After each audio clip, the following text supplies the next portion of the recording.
कि एक आदमी जो एडवर्स सिचुएशंस के अंदर बड़ा हो रहा है, उसको पता है कि मेहनत करने के अलावा, परिश्रम करने के अलावा मेरे पास विकल्प ही नहीं है कोई, और एक आदमी सिल्वर स्पून में आ रहा है। तो सब धन मिट्टी के समान है।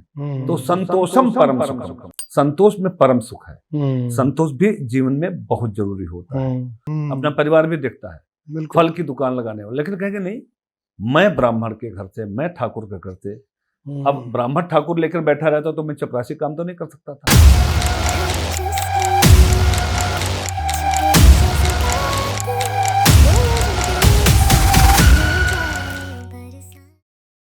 चाय के साथ दिल की बात in association with PNB Kitchen Mate Prime and best. आज भी दिल किया कि एक कप चाय हो जाए तो क्यों ना कुछ दिल की बात हो जाए। जी हाँ, आज फिर से आपके सामने हाजिर हैं चाय के साथ दिल की बात, और इसी सफर को आगे बढ़ाते हुए आज कोशिश करेंगे एक ऐसे शख्सियत के साथ बात करने की, उनकी जिंदगी के हर पहलू को जानने की, वो पहलू जो शायद आपके ही नहीं बहुत सारे लोगों की जिंदगी को बदलने का मादा रखता है। अगर आप उनकी जिंदगी की स्टोरी जानेंगे तो शायद हो सकता है आज तक आपके अंदर किसी काम के लिए वो जज्बा पैदा ना हुआ हो कि आप पूरे जुनून के साथ उस काम के लिए करें, लेकिन इनकी जर्नी जानने के बाद किस तरह से एक आदमी एक छोटे से जिले से शुरू करता है अपनी जर्नी को, उत्तर प्रदेश के गोंडा जिले से एक बड़े छोटी जगह से निकल के आते हैं, और उसके बाद किस तरह से वो फर्नीचर किंग बन जाते हैं। एक ऐसा नाम आज हिंदुस्तान के अंदर जो पहचान का मोहताज नहीं है। आज आप दुनिया में किसी भी कोने में चले जाएं, शायद अगर आप फर्नीचर की बात करेंगे तो मुझे लगता है कि पूरी सिर्फ हिंदुस्तान की बात ना भी करें, पूरी दुनिया भर के अंदर शायद वो टॉप के 3 नामों के अंदर होगा। और उस मुकाम तक पहुंचने के लिए जिस शिद्दत, जिस प्रतिबद्धता का उन्होंने परिचय दिया, वो शायद आपकी हमारी जिंदगियों को बदलने के लिए बहुत है। आप और हम सब सोचते हैं कि अपने सपनों को पूरा करेंगे, और आजकल कहते हैं ना कि आपने कोई सपना पूरा करना है तो उसको मैनिफेस्ट करिए, आप उसको लिखिए, आप सोचिए, आप दीवार पे लिखिए, अपने दिमाग पे अंकित कर लीजिए, उस बात को अपने माथे पे अंकित कर लीजिए कि आप इस सपने को जीना चाहते हैं। हमारे सामने एक ऐसे शख्स हैं जिन्होंने उस सपने को देखा भी, जी भी रहे हैं, और न जाने लाखों लोगों को प्रेरित भी कर रहे हैं कि अपने सपनों को पूरा करने के लिए ना बस एक बार आसमान में उड़ने की देर है, पंख फैलाइए तो सही, फिर देखिए किस तरह से कुदरत आपको साथ देती है और कुदरत आपको और ऊंचा उड़ा के ले जाएगी।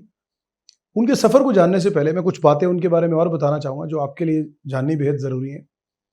एक बेहद साधारण परिवार से निकलने के बाद एक बिलियनर बनने तक की कहानी, एक रिक्शा चलाने से लेकर, रिक्शा वाले से लेकर रोल्स रॉयस तक की कहानी।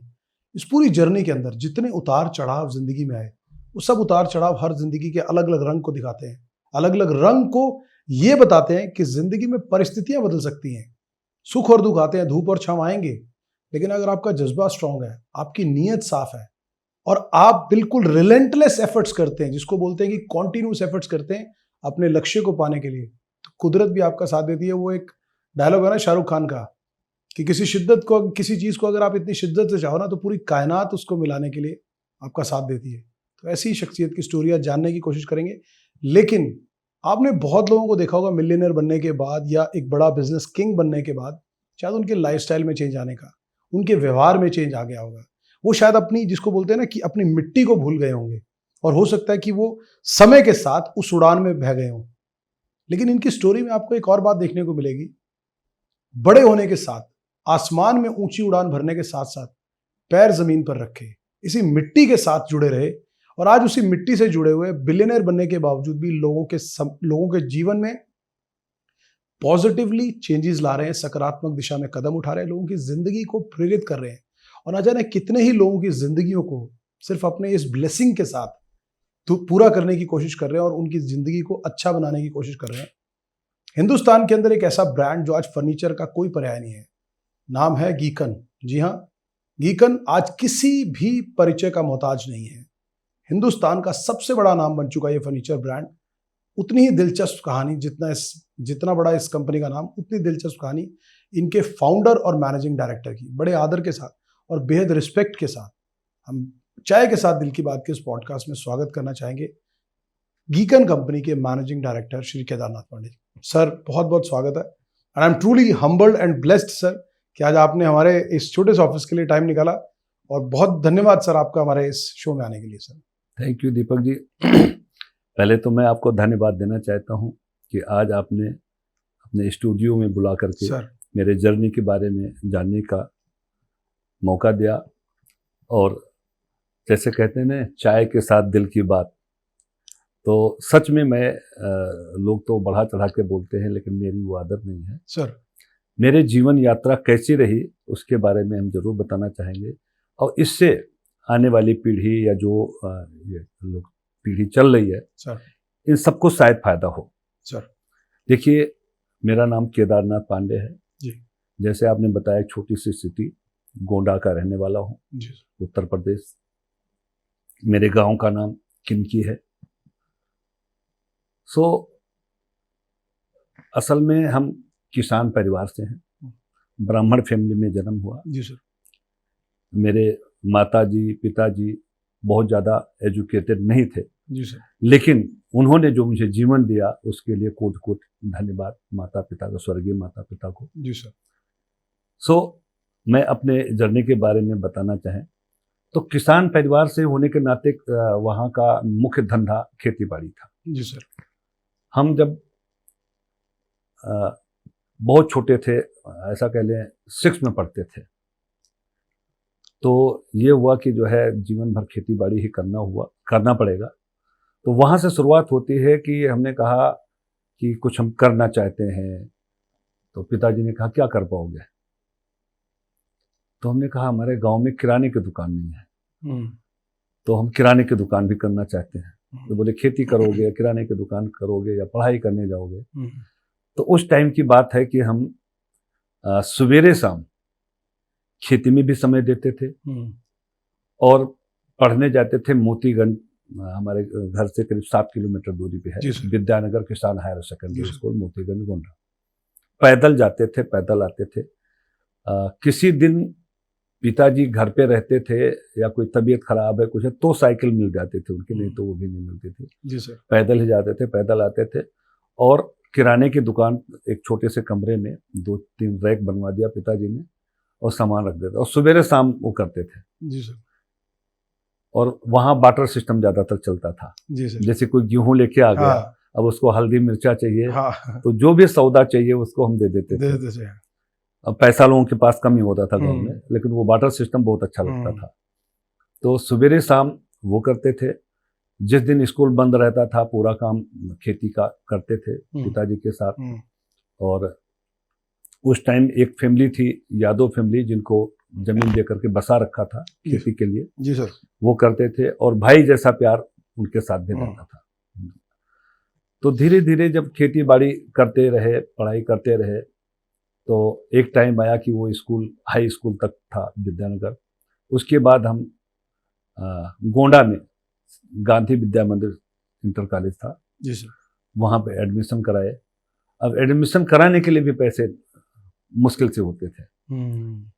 अब वहाँ तो हम खेती बाड़ी ये भी नहीं कर सकते थे, किराने की दुकान। तो हमारे एक रिश्तेदार थे जो आज भी मेरे साथ हैं, रामेश्वर शुक्ला जी, जो हमारे जनरल मैनेजर हैं। तो वो उस टाइम लेखपाल थे, तो उन्होंने एक कमरा ले रखा था। तो बोले तुम यही हमारे साथ रहो और हम लोग सारे मिलके आपको खाना खिलाएंगे, सारा साधन रहेगा, आप पढ़ाई कीजिए। तो उन्होंने हमें पढ़ाई में साथ दिया। हमने वहाँ श्री गांधी विद्या मंदिर से इंटर किया। उसके बाद श्री लाल बहादुर शास्त्री महाविद्यालय, वहाँ हमने BA फर्स्ट ईयर का जो है एडमिशन कराया। जी सर। लेकिन घर की स्थिति उतनी अच्छी नहीं होती थी और कुछ कमाने का लालसा रहता था। तो शुक्ला जी ने कहा तुम ऐसा है कि मैं पढ़ाई कर रहा हूँ, IAS की तैयारी कर रहा हूँ, तो हमारे क्षेत्र में जा करके काम कर लिया करो और आपका खर्चा दे दिया करेंगे। खैर हमने वो भी किया, लेखपाल का काम थोड़े दिन। और खेती बाड़ी में हमारा रुचि, फिर जो और कोई धंधा नहीं था तो खेती बाड़ी में रुचि कर बहुत अच्छी थी। जी सर। तो हमने क्या किया कि मन लगा लिया कि खेती बाड़ी है हमारे पास, तो इसी में खूब हमने इधर उधर से उधार भी लिया और टाइम से सिंचाई करना, सब कुछ करना। बहुत अच्छी फसल पैदा हुई और खलिहान में भर गया। तो किसान का दिल खुश हो जाता है जब बिल्कुल सही फसल खलिहान में आ जाती है। बिल्कुल सही बात है। लेकिन दुर्भाग्य कह लें कि बारिश उस दौरान हो गई, तो उस टाइम ये थ्रेसर और ये ट्रैक्टर ये सब बहुत कम हुआ करते थे। सारा फसल हमारा खराब हो गया। और ये किस साल की बात होगी लगभग सर? ये आप कह लें कि सन 78 की बात होगी। जी सर। तो बहुत दुख हुआ कि मैं खेती बाड़ी में तो कुछ भरोसा ही नहीं कि कुछ रहेगा कि सड़ जाएगा। कल को कुदरत कभी भी ऐसा कुछ हो जाए तो कभी भी। तो किसान कई बार ऐसी चीजों से गुजरता है, ऐसी आपदाओं से गुजरता है। बारिश बहुत ज्यादा हो गई तो फसल खराब, बारिश नहीं हुई तो फसल पैदा नहीं होगी। और उस टाइम तो डीजल भी नहीं मिलता था, कोटे से डीजल मिलता था, खाद डीजल वो कोटे से मिलती थी राशन कार्ड से। तो वो भी दिक्कतें एक अजीब स्तर पे थी। खैर उन सबको झेलते हुए खेती किया हमने। दिल टूट गया तो हमने कहा कि अब हम खेती तो नहीं करेंगे। फिर वहां से हम निकले तो लखनऊ आए, कुछ दिन जो रिश्तेदार थे उनके पास एक आध दिन थे। फिर लुधियाना गए, कई जगह जहां जहां रिलेटिव रहते थे उनके पास जाना कि हमको भी कहीं नौकरी लगवा दो। तो खैर जल्दी कोई हाँ नहीं करता था। क्यों? क्योंकि पिताजी जमींदार थे, जमीनें काफी थी और दबंग थे। तो लोग डरते थे कि इनके लड़के को कहीं हम नौकरी लगवा दिए और तो लंबरदार वहां क्या कहेंगे, हमको मारेंगे, पीटेंगे, धमकाएंगे। तो नौकरी नहीं लगवाते थे। खैर असल में जो भी हमारी जर्नी रही, मैं उसका ज्यादा हिस्सा कहेंगे कि भाग्य का रहा। भाग्य के बगैर आप, मैं तो कहता हूं, बहुत कुछ नहीं कर सकते। भाग्य और कर्म, जैसे गीता में कहा गया कर्मणे वाधिकार अस्ते मां फलेषु कदाचन। कर्म कीजिए, फल की इच्छा न करें, फल तो मिलेगा। अब आम का पेड़ लगाएंगे तो आम का फल मिलेगा और बबूल का लगाएंगे तो कांटे मिलेंगे। अब क्या है, भाग्य किसे कहते हैं? भाग्य पूर्व जन्मों का फल होता है, जिसको कहते हैं कर्मा फल। पिछले जन्म में आपने कुछ अच्छा किया और ये पुनर्जन्म होता है, इसके बहुत सारे उदाहरण आपको मिल जाएंगे। तो भाग्य होता है। क्यों? अब रोड पे काम करने वाला जो लेबर है या खेती में गुड़ाई करने वाला, हल चलाने वाला, वो कम मेहनत नहीं करता, उनसे ज्यादा मेहनत लेकिन कौन जो करता है? दिमाग से काम करता है, कुर्सी पे बैठा, वो लाखों हजारों रुपए महीने कमाता है। और उस टाइम तो उसकी मजदूरी 2 रुपया हुआ करती थी। बिल्कुल। तो उसके भाग्य में अगर होता तो वो भी कहाँ के कहाँ होता, लेकिन वो मेहनत इतना करता है, मजदूरी कम मिलती है। तो मैं कहता हूं मेरे भाग्य में था, पूर्व जन्मों का कुछ फल था कि मुझे रास्ते मिलते गए 1 बाय 1। जैसे पहले हम इधर उधर नौकरी करने की तलाश में गए, नहीं मिला। लेकिन जहां हमारे गांव के एक सुंदर बरई हुआ करते थे, वो राजा आयरन फैक्ट्री में रिक्शा चलाते थे। तो हमने उनको कहा कि हम भी रिक्शा चलाएंगे। उन्होंने कहा भैया हमारी हिम्मत नहीं कि हम तुम्हें रिक्शा चलाने के लिए कहें। फिर हमने अपने आप एक दुकान पे जाकर के बात किया चपरासी के लिए। तो भारतीय फर्नीचर, पचकुया रोड पे एक छोटी सी दुकान थी जो अलमारी, भारतीय फर्नीचर, भारतीय फर्नीचर, सुकेश बाबू उनका नाम था जो मालिक थे। वो छोटी सी दुकान थी, 25-50 गज की रही होगी। तो अलमारी बेचते थे। मैंने कहा मैं यही करूंगा, कोई बात नहीं। तो अलमारी लोड कराना, उसका कपड़ा मारना, और चाय, कोई कस्टमर आ गया ऑर्डर दे रहा है तो उसके लिए चाय भी ले आना, वो भी काम किया। तो थोड़े दिन बाद किसी ने कहा कि मैं आपको दूसरी दुकान पे, जब चपरासी का काम करना है तो आपको तनख्वाह ज्यादा दिला दे। तो रानी झांसी रोड पे सुग्गा इंजीनियरिंग वर्क्स हुआ करता था, जो आरा मशीन बनाते थे। उनके पास जाके लगे एज ए चपरासी। थोड़े दिन वहां किया। फिर मैंने हुआ कि जिंदगी भर मैं तो, अच्छा, बीए फर्स्ट ईयर पास हो चुके थे, सेकंड ईयर का प्राइवेट एग्जाम देना था जो, तो वो भी समय चल रहा था कि वो एग्जाम देने जाना है। तो उस दौरान क्या हुआ कि मन में आया कि नहीं, कुछ और करना है। फिर मैंने जाकर के खुद राजा आयरन फैक्ट्री में मालिक से बात किया। हमने कहा मैं भी रिक्शा चलाना चाहता हूँ। बोले कभी चलाया? हमने कहा गांव में साइकिल खूब चलाया है, 2-2 लोगों को बिठा के, तो मैं चला लूंगा। बोले अच्छा ठीक है।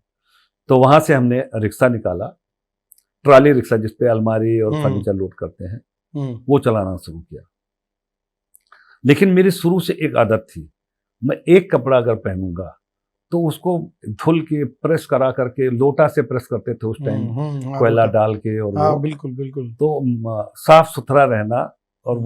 और हमने कभी भी, जो भी हमने जीवन में काम किया, बड़े शौक से किया, और कभी ऐसा फील नहीं किया नहीं ये तो मेरी मजबूरी है, ऐसा कुछ नहीं। जो भाग्य में है, एक एक सीढ़ी चढ़ना, वो होता गया। तो राजा आयरन में हमने रिक्शा चलाना शुरू कर दिया। अब थोड़े दिन रिक्शा चलाए तो ये हुआ कि जो है और आमदनी हमारी कैसे बढ़े, तो हमने 1 बाय 1 करके 10 रिक्शे जो कमाते थे उसका एक रिक्शा खरीद लिया, उसको किराए पे चढ़ा दिया। तो उस टाइम 80 रुपये से 100 रुपया किराया होता था। 10 रिक्शे 1000 रुपया महीना, सन 81-82 की बात कर, बहुत बड़ी बात थी। 1000 वो आने लगा। और सरदार जी हमारी मेहनत को देखते हुए उन्होंने कहा ये लड़का बड़ा ईमानदार है, उन्होंने हमें इंसेंटिव कर दिया 0.25%, क्वार्टर परसेंट इंसेंटिव। अब वो भी आने लगी, तो मेरे लाइफ में उत्तरोत्तर जो है वृद्धि होने लगी, अच्छी लाइफ जीने के लिए। तो अच्छे कपड़े पहनना। थोड़े दिन बाद कुछ ऐसी घटना हुई गांव में, पिताजी से किसी से झगड़ा हो गया, तो मैंने कहा माँ बाप से बढ़ के तो कुछ नहीं है, मैं सब छोड़ के गांव चला गया। वहां गया तो झगड़ा वगड़ा तो खैर शांत हो गया था। तो फिर ये हुआ कि अब क्या करूं, तो हमारे गांव के कुछ लोग रहते थे भाजी पाला मार्केट दादर मुंबई में। तो कई बार उन्होंने कहा था कभी मुंबई आओ, कभी मुंबई आओ, तो हमने कहा अब मुंबई जाते हैं। तो उसी दौरान दीपावली आ गई थी, और दीपावली में जैसे एक टाइम था अमिताभ बच्चन ने अनार जलाया था और हाथ ही जल गया था, तो मेरे भी हाथ में फटाका फट गया। ये जो सुतली वाला बम है, उस सुतली में आग लगाया और थोड़ा सा जला, हम समझे ठंडा हो गया, जैसे हाथ में उठाया वो फट गया। तो फिर एक बहाना बन गया कि इलाज कराना है, तो सब लोगों ने कहा कि बॉम्बे में बहुत अच्छा इलाज, तो बॉम्बे गए। तो वहाँ KEM हॉस्पिटल परेल बॉम्बे, वहाँ एडमिट हुए, हाथ का इलाज कराया। और इसके बाद हुआ कि अब यहाँ आए हैं तो कुछ करना चाहिए। तो हमारे एक मित्र थे हरीश चंद्र मिश्रा, वो हमारे बुआ के दामाद थे, तो उनका संरक्षण मिला। तो उन्होंने कहा ठीक है, आप भाजी पाला का बिजनेस करना चाहते हो तो मेरे साथ लग जाओ। मैंने कहा कैसे? वो मुकादम थे, मुकादम मतलब ठेकेदार, जो भाजी आती थी उसको एक एक नग उतरवाने का 25 पैसा उनको मिलता था। तो उन्होंने कहा कि हम रोज सवेरे आपको 2 बोरा गोभी दिलवा देंगे, आप फुटपाथ पे बैठ के बेचो, लेकिन साझे में, मतलब उनके निगरानी में। हाँ, उनकी निगरानी में हम अपना मजदूरी लेंगे, बाकी प्रॉफिट लेंगे, क्योंकि पैसा वो दे रहे होंगे, खरीद हो रहे होंगे। तो 2 दिन उन्होंने वो खरीद के दिया। ये बड़ी इंटरेस्टिंग स्टोरी है। जी सर। तो 2 दिन हमने बेचा। अब एक हाथ में उस टाइम फाइनल पट्टी बंधी होती थी, हाथ ठीक हो रहा था, तो बैठ के देखते थे। एक बेवड़ा आया उस टाइम, छोटे से कद का था, मूछ वाला, और बोला पांडे जी हम हमारे साथ बिजनेस करना चाहते हैं। मैंने कहा कौन सा बिजनेस कर रहा हूँ, मैं तो एक गोभी बेच रहा हूँ। बोला आप हमारे साथ आ जाओ। तो वो संयोग की बात है, बाग में लिखा हुआ था। हमने अच्छा ठीक है। तो जो मेरे पास 150 रुपया था, वो दूसरे दिन हमने गोभी पालक ये सब लेकर के फुटपाथ पे बैठ गए, और आधा पैसा उसने लगाया। तो 2 बोरे के बजाय 4-5 बोरा सामान लेके बैठे, बेचा। संजोग से ये देखिए कि हमने जैसे 500 रुपया लगाया तो 1000 रुपया मिल गया, 500 रुपया प्रॉफिट, क्योंकि लूज में बेचते थे, छोटे छोटे लोग ले जाते थे। दूसरे दिन वो तो दारू पी के पता नहीं कहाँ गया। लेकिन मेरे मन में आ गया कि नहीं, तो बहुत बढ़िया काम है, 500 लगा करके डबल हो गया, तो हम इसको करेंगे। हमने उस दिन से कंटिन्यू काम करना शुरू कर दिया। भाजी पाला मार्केट दादर मुंबई फुटपाथ पे। भाई साहब थोड़े दिन में इसी को कहते हैं भाग्य। भाग्य ने ऐसा साथ दिया कि 10 बोरा 20 बोरा 50 बोरा बिकने लगा। फिर मेरे नाम से KN पांडे, सेठ KN पांडे, अभी पर्चियां रखी हुई सामान, अच्छा दादर वाली, क्या बात। तो वो लिख के आने लगा।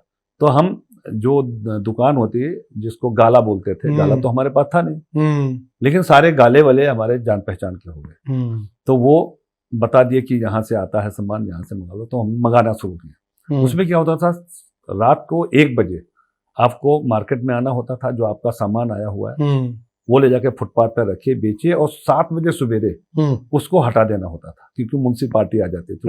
वो इलीगल अब यहाँ से हटाओ। हाँ, वो तो इलीगल ही था, लेकिन वो 10-5 रुपया जो रात में अपना बेच लो, जितना बेच सकते हो, उसमें कोई वो नहीं होता था। मुझे वो बिजनेस बहुत इंटरेस्टिंग लगा। तो आगे बढ़ने के लिए हमने कहा कि ये लाइन को तो जितना बड़ा किया जाए उतना कर सकते। उदाहरण हमने लिया मांडरे सेठ। वहां एक मांडरे सेठ हुआ करते थे उस टाइम, सन 81-82 की बात बता रहा हूँ, जो भाजी पाला मार्केट का सबसे बड़ा सेठ था बॉम्बे का। सैकड़ों ट्रक एक दिन में आते थे उसके। और वहाँ जो लोग भाव करते थे वो ऐसे गमछे के नीचे ऐसे हाथ दबाया, ऐसे बोल दिया कि 10 ट्रक तुम्हारा हो गया। वो अलग अलग जगहों पे बॉम्बे में जाता था। मैंने कहा मैंने इनकी बराबरी करना है, एक टारगेट रखना पड़ता है ना। हाँ, टारगेट रखना बिल्कुल। जैसे दौड़ने के लिए जो होता है ग्राउंड होता है 400 मीटर 1000 मीटर, तो आप ये सोचते हैं इस प्लेयर का रिकॉर्ड तोड़ना है, रिकॉर्ड तोड़ना। उस टाइम उसका जो पैसा आता था बोरों में, इतना पैसा होता, 10-12 लोग बैठ के गड्डी बनाते थे। तो हमने कहा इसको देखेंगे। 2 रुपए कोचमीर से उन्होंने शुरू किया था। कोचमीर मतलब धनिया। मुझे इसमें बड़ा इंटरेस्ट आने लगा। फिर हम दोपहर को भी बैठने लगे। अब दिनचर्या ऐसा था कि रात को 1 बजे उठ जाते थे, नहाया धोया और जो है मार्केट में चले गए, सब्जी धंधा किया, सवेरे 8 बजे तक फ्री, और उसके बाद जाकर के नहाते थे, नहीं नहा के आते थे। वो गीता एक रेस्टोरेंट था, वहां जाते थे, सीरा पूरी खाते, सीरा मतलब हलवा पूरी, और बड़ा आनंद आता। और फिर जाकर शिवाजी पार्क वहां समय बिताते थे, घूमते फिरते थे, फिर आके सो जाते थे। इस तरह से बहुत अच्छा चलने लगा। उसी दौरान जब बहुत अच्छा 2-2 ट्रक हमारे नाम से आने लगे, तब गांव से टेलीग्राम आ गया। उस टाइम टेलीग्राम चलता, फोन नहीं। हाँ, टेलीग्राम बिल्कुल। योर मदर सीरियस कम सून। मैंने कहा ये क्या हो गया माता जी को, अब बात तो हो ही नहीं सकती थी। फिर हमने चिट्ठी लिख दिया, माल नहीं मंगाना है, और अपना टिकट लिए और गांव चले गए। गांव देखे तो माता जी अच्छे खासे ठीक ठाक, कोई प्रॉब्लम नहीं थी। हमने बोला ये क्यों, ऐसा कैसे? तो बोले आपकी शादी पिताजी ने तय कर दिया है, अब आपको शादी करके तब जाना है। अब मना कर नहीं सकते थे। मैंने शर्त रख दी कि शादी हम करेंगे जरूर, लेकिन लड़की मैं देखूंगा। अब गांव में लड़की दिखाने का प्रचलन नहीं था, तो हमारे मामा ने लगाया हुआ था शादी, सरपंच की लड़की थी। तो जब जिद कर लिया तो बोले ठीक है दिखाएंगे। लड़की दिखाए तो, लेकिन भाग्य में नहीं था उसके साथ संबंध बनना। तो हम चले आए, मामा को बोल दिया ये शादी मैं नहीं करूंगा। अब मना करना, पिताजी का जो कहर होना था वो कैसे झेले। हम रात को ही भाग लिए कि सवेरे पिताजी हमें पीटेंगे और कहेंगे मैंने वचन दे दिया। गांव में ऐसे होता था ना, पहले तो यही होता था। हाँ, तो भाग गए। नाक की बात हो गई, अब तो नाक की बात हो गई। फिर भाग के आए राजा आयरन फैक्ट्री में, वहां से फिर दिल्ली आ गए। क्योंकि उस दौरान बारिश बहुत होती थी बॉम्बे में, तो फुटपाथ पे बिजनेस करना बहुत मुश्किल हो जाता था। तो हमने कहा चलो कुछ दिन, जब अभी बंद ही कर दिया बिजनेस, तो थोड़े दिन दिल्ली देख आते। ये सब भाग्य की बात है, नहीं तो चाहे कैसा भी होता वहीं जाना चाहिए था। वहीं जाना चाहिए बिल्कुल। लेकिन भाग्य भी एक चक्र जो होता है, कब से कब करना है वो लिखा हुआ था। फिर आए, फिर सरदार जी ने बुलाया, बोले बेटा ऐसा है, तुम्हारे व्यवहार को देख के और सब कुछ देख के, तुम जमींदार के बेटे हो, अच्छे परिवार से हो, लेकिन तुम भाग दौड़ कभी यहाँ कभी वहाँ, बॉम्बे की भी कहानी उनको पता चली। बोले अगर तुम कुछ बनना चाहते हो तो मैं आपको यहाँ एज ए सेल्समैन बना दूंगा, लेकिन तनख्वाह हम ज़्यादा नहीं दे पाएंगे। तो मैंने कहा देखिए हम जमींदार के बेटे, मुझे घर पे पैसा देने का इतना जल्दी नहीं रहती है, अगर आप कुछ करना चाहते हैं तो हम उसके लिए तैयार हैं। तो उन्होंने कहा कि ठीक है, कल से तुम कपड़े वपड़े पहन के आओ ठीक से। तो उस टाइम हमने 3 पीस सूट हमारे पास था, वो पहन के जूता उता पॉलिश करके अपना शोरूम पे बैठे, और उनकी निगरानी में हमारे फर्नीचर के गुरु सरदार प्रितपाल सिंह जी थे, जो जैसा बात करते थे वैसा सीखा, और हमने वहां से फर्नीचर लाइन शुरू कर दी। थोड़े दिन में हम जो कस्टमर को कन्विंस करते थे, कस्टमर इतना कन्विंस हो जाता था। मैं उसको ये बोलता था भाई देखो मैं यहाँ तो नौकरी करता हूँ, शोरूम और ये सारा एम्पायर हमारे सरदार जी का है, लेकिन मैं आपको गांव का बंदा हूँ, मैं झूठ बोलना नहीं जानता हूँ, जो हमने लगाया हुआ है वो बताएंगे। तो हम स्टील अलमारी के बारे में बताते थे, CRC सीट है, ये ताला है, वो ताला है, सारा सब कुछ कन्विंस कर देते थे। और मैं कहता था अभी ऑर्डर मत बुक कराना, आप कम तुलना कर लो, मैं अगर गलत बोलता हूँ हाँ, तो पहले मार्केट में चेक कर लो, मार्केट जाइए। और उन दुकानों की जो अलमारी बनाते थे, जो चीजें तो पता होती, वो बता देता था कि ये हल्की है, तपी हुई चद्दर है, जंग लगी हुई चद्दर है, वो आपको सस्ती मिलेगी। तो कस्टमर वापस आता था। पूरे मार्केट को लोग परेशान हो गए कि ये लड़का जिसको अटेंड करता है वो अलमारी नहीं लेता, वापस चला जाता है और वहीं से लेता है। तो हमारे पड़ोस के बिल्कुल साथ में ही एम्पायर शेप था, जो राजा आयरन फैक्ट्री के 4 भाई थे लोग, डिम्पल आयरन, ब्राइट शेप और एम्पायरन एम्पायर शिप कंपनी और राजा आयरन। तो उनके लड़के जो है सरदार भूपेंद्र सिंह नाम था एम्पायर के शिप के मालिक का नाम, तो रतिंदर पाल सिंह उनके लड़के थे। उन्होंने इच्छा जताई कि इस लड़के को बुलाओ और हम अपने यहाँ रखना चाहते हैं। तो वही सुंदर बरे जो राजा आयरन में रिक्शा चलाता था उसके जरिए उन्होंने बुलवाया। तो मैं गया, उनसे बातचीत हुई। उन्होंने कहा कि आप यहाँ नौकरी कर लो। मैंने कहा नहीं, हम नौकरी नहीं, हम 350 पे करते थे राजा में, जो शुरुआत की सैलरी थी। मैंने कहा नहीं, मैं नौकरी नहीं करूँ, अपना काम करूंगा। खैर उन्होंने कहा कैसे काम करोगे? मैंने कहा कि अभी थोड़ा पैसा इकट्ठा करेंगे। इस तरह से हमारी बात हुई। तो उन्होंने कहा नहीं, अभी आप अगर शुरू करना चाहो तो क्या चाहिए? उनका पैसा चाहिए, जगह चाहिए। तो उन्होंने बोला कि हम पैसा भी देंगे आपको और जगह भी किराए की देंगे, क्या राजा आयरन जैसा आप फर्नीचर बना लोगे? मैंने कहा बिल्कुल बना लेंगे, क्योंकि मैं तो बनवाता हूँ। कहाँ बिल्कुल सही बात, और इतने टाइम में सब पता चल गया आपको। हाँ, सब कुछ जानता हूँ। तो बोले ठीक है। तो पहला एडवांस उनसे 2000 रुपया लिया हमने। अब आप देखिए, लोग कहते हैं कि बिजनेस करने के लिए जो है पैसा बहुत जरूरी है। हमने अपने कमाई का 1 रुपया नहीं लगाया। 2000 रुपया उनसे एडवांस लिया, क्योंकि उनको सामान चाहिए था। और वहां से फिर हमने नौकरी छोड़ी और उनका दोनों में एक वो एग्रीमेंट था कि कोई एम्प्लॉई हमारे यहाँ से छोड़ के जाएगा, आप नहीं लोगो, आपके यहाँ आएगा मैं। वो राइवलरी में कई बार होता है कि इससे ये ना लगे कि हमारा नुकसान कर रहा है। हाँ, तो हमने 3 महीना फिर दूसरी दुकान पे काम किया। जब उनका एग्रीमेंट का पीरियड खत्म हो गया था, तब जाकर के हमने फैक्ट्री चालू की। पहला बंदा हमने एक सर्वेंट रखा जिसका नाम राजकिशोर है।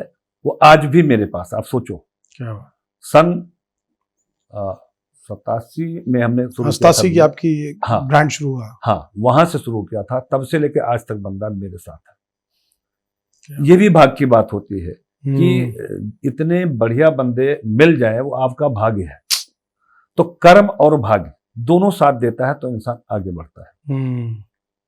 अब कर्म नहीं करेंगे, कहते हैं ना, कर्म प्रधान विश्व कर राखा और जो जस करे सो तस फल चाखा। कर्म प्रधान है, लेकिन भाग्य भी जरूरी है। भाग्य भी जरूरी है। अभी अक्षय कुमार ने भी इस बात को कहा था कि 60% भाग्य है, 40% मेहनत। मेहनत, बिल्कुल। और भाग्य हो भी और मेहनत नहीं करेंगे तो मिल नहीं सकता। जैसे शेर के भाग्य में क्या खाना खाएगा? वो घास तो खाएगा नहीं, खाएगा तो मांसी।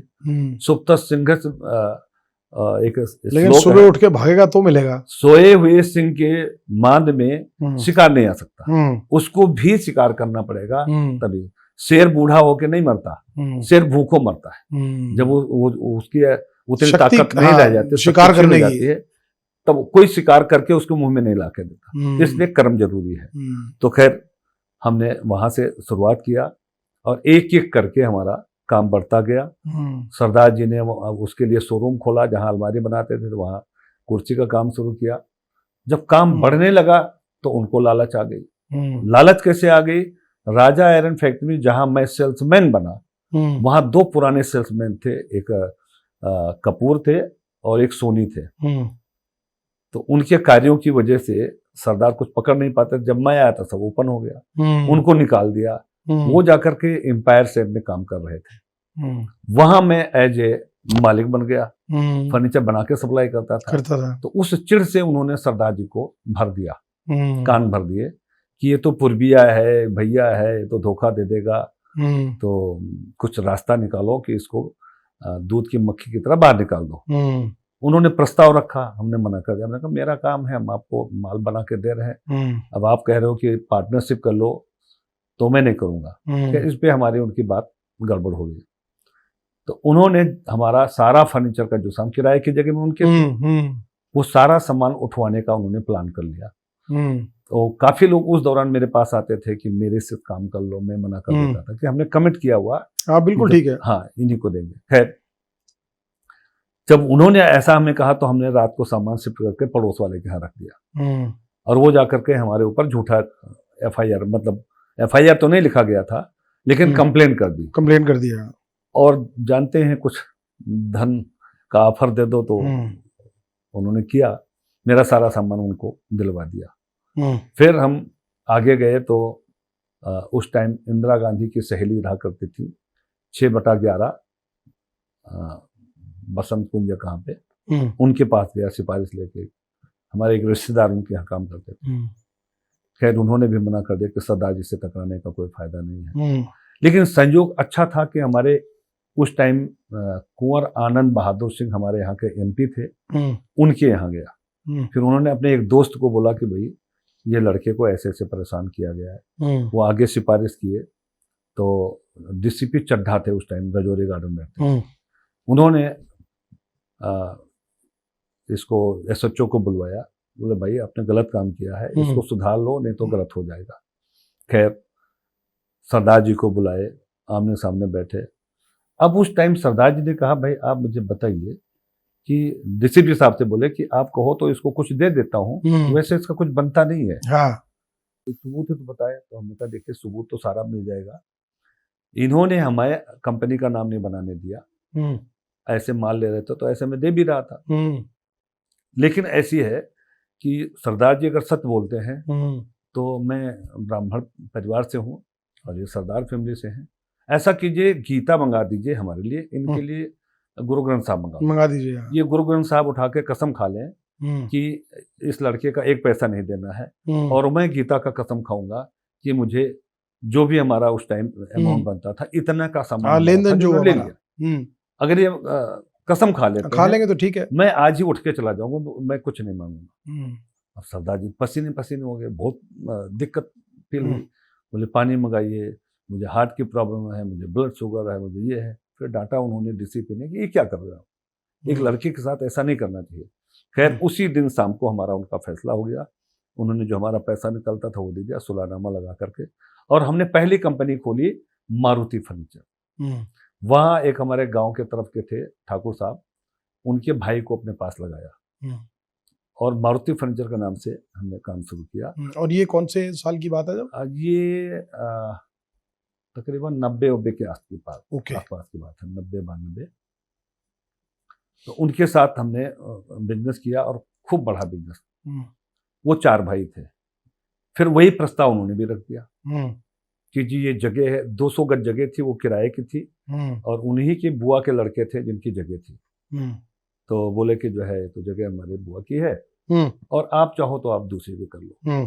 फिर मैंने कहा कि नहीं, हम ठीक है अगर आप ऐसा चाहते हो। उसी टाइम हमने वो करके और 100 गज जगह हमने लिया हुआ था चाणक्य प्लेस में। ये जनकपुरी के पास अनऑथराइज कॉलोनी थी जी।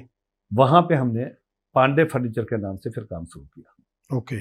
और एक एक करके हमारा इतना बिजनेस बढ़ता गया, इतना बढ़ता गया कि एक एक करके हम 100 गज खरीदते थे, 5 मंजिल 4 मंजिल बनाते थे। तो 4-5 फैक्ट्रियां वहां हो गई। क्या बात है। सन 2000 में गवर्नमेंट ने एक स्कीम निकाली कि जो इंडस्ट्रियां कच्ची कॉलोनियों में या कहीं भी है, प्रदूषण की वजह से उनको सबको बाहर किया जाए।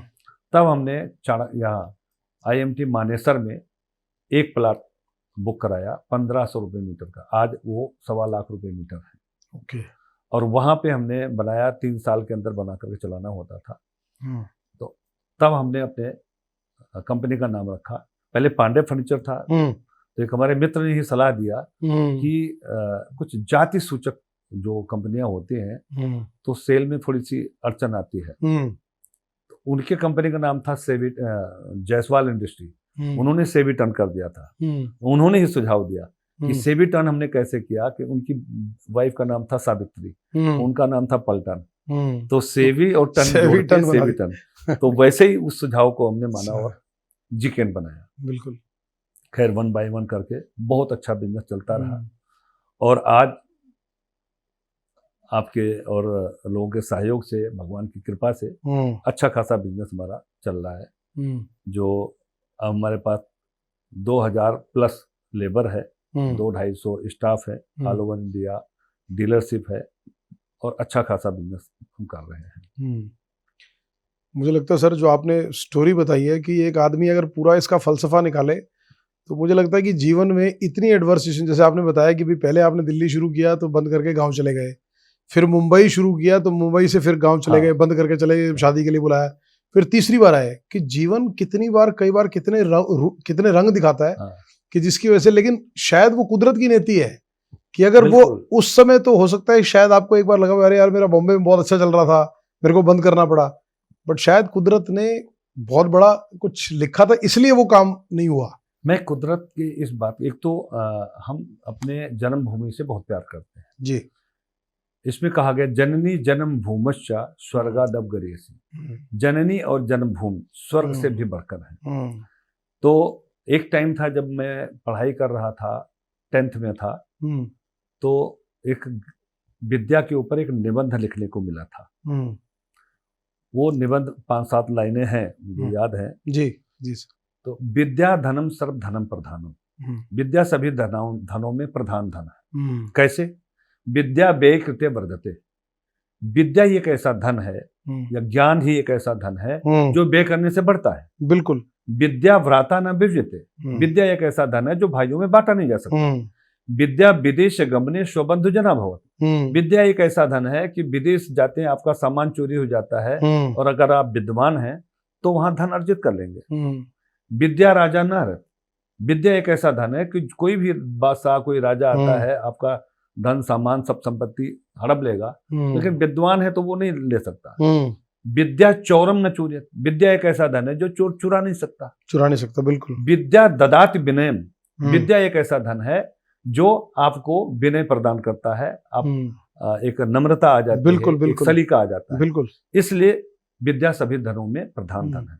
इस बात को मान के हमने ठान लिया था कि मैं तो किसी तरह से पढ़ाई करके इस लेवल पे आज आया हूं, तो मैं अपने गांव में जब मैं कामयाब होऊंगा तो सबसे पहला काम करूंगा कि अपने गांव में विद्यालय खोलूंगा। क्या बात है।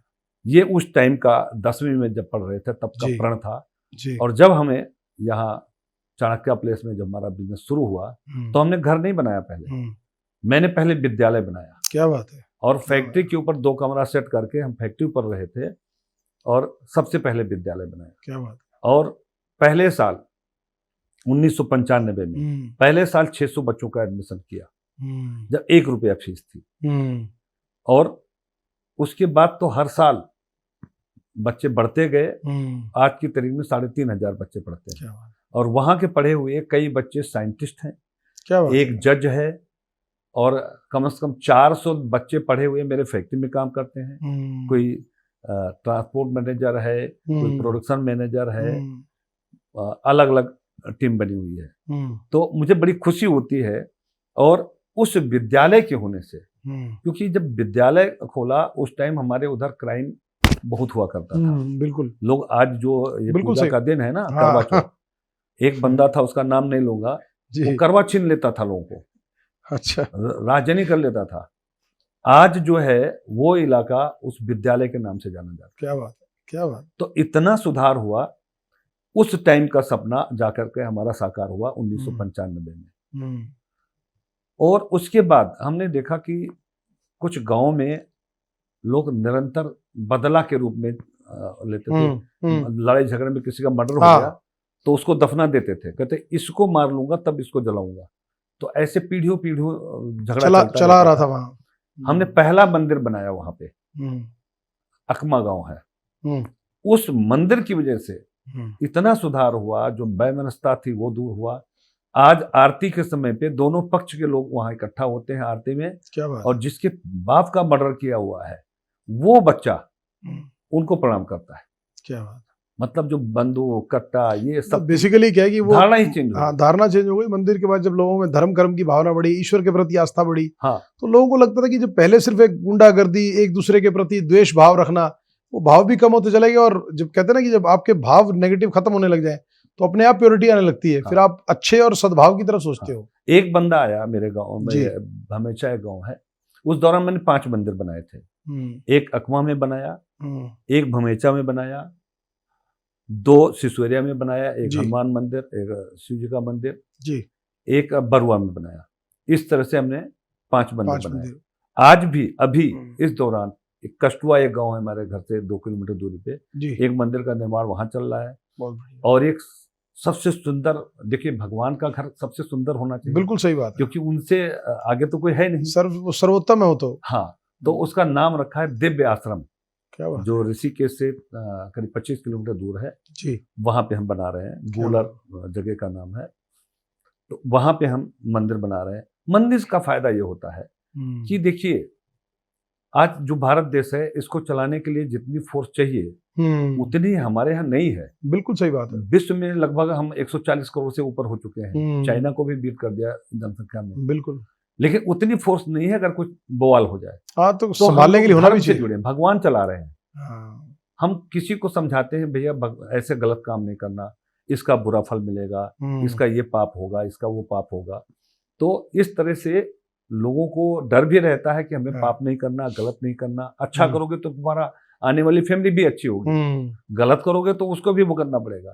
भाई कोई चोर के यहाँ आज बुलडोजर चलता है ना, तो पूरा घर ढहा देते हैं। अब घर में तो सबने क्राइम नहीं किया हुआ है, बिल्कुल सही, लेकिन उसका फल भुगतना सबको सभी को भुगतना पड़ता है। भुगतना सबको पड़ा। भाई उल्टा नाम जपत जग जाना, बाल में भयो ब्रह्म समाना, ऐसा क्यों हुआ था? सब ऋषि उधर से जा रहे थे, उनको सुधारने का रास्ता बनाया। अब उनको पकड़ लिए, वो हृदय परिवर्तन हुआ तो फिर बिल्कुल वो फिर जब पकड़ लिए तो उन्होंने कहा भाई क्यों ऐसा कर रहे हो? बोले ये ज्ञान मत दो। जो दंड कमंडल उस समय पीतल का वो चलता था, कमंडल वगैरह, तो बोले ऐसा है, इसका पाप पड़ता है। बोला पाप वाप कैसे पड़ता है, हमें नहीं मालूम। बोले इसका पाप पड़ता है, आप चाहो तो अपने परिवार में पूछ लो जाके। तो बोले हाँ, तुम भाग जाओगे यहाँ से, मैं पूछने जाऊँ तो? बोले हमें बांध दो।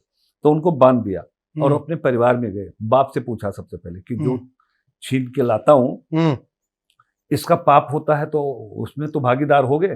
उन्होंने बोला बेटा इसमें भागीदार कोई नहीं होता, पाप तुम्हारा है, पाप का फल तुम्हें भुगतना पड़ेगा। फिर बीबी ने भी कहा, बच्चों ने कहा, फिर उनको ज्ञान हुआ और फिर वो उनके पास आए और उनका सम्मान किए, उनको खोले और बोले हमें अब ज्ञान दीजिए, हम तो गलती जो करना था कर।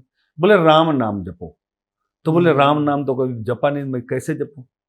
तो बोले मारे तो हो? बोले हाँ। तो बोले मारा मारा बोलो।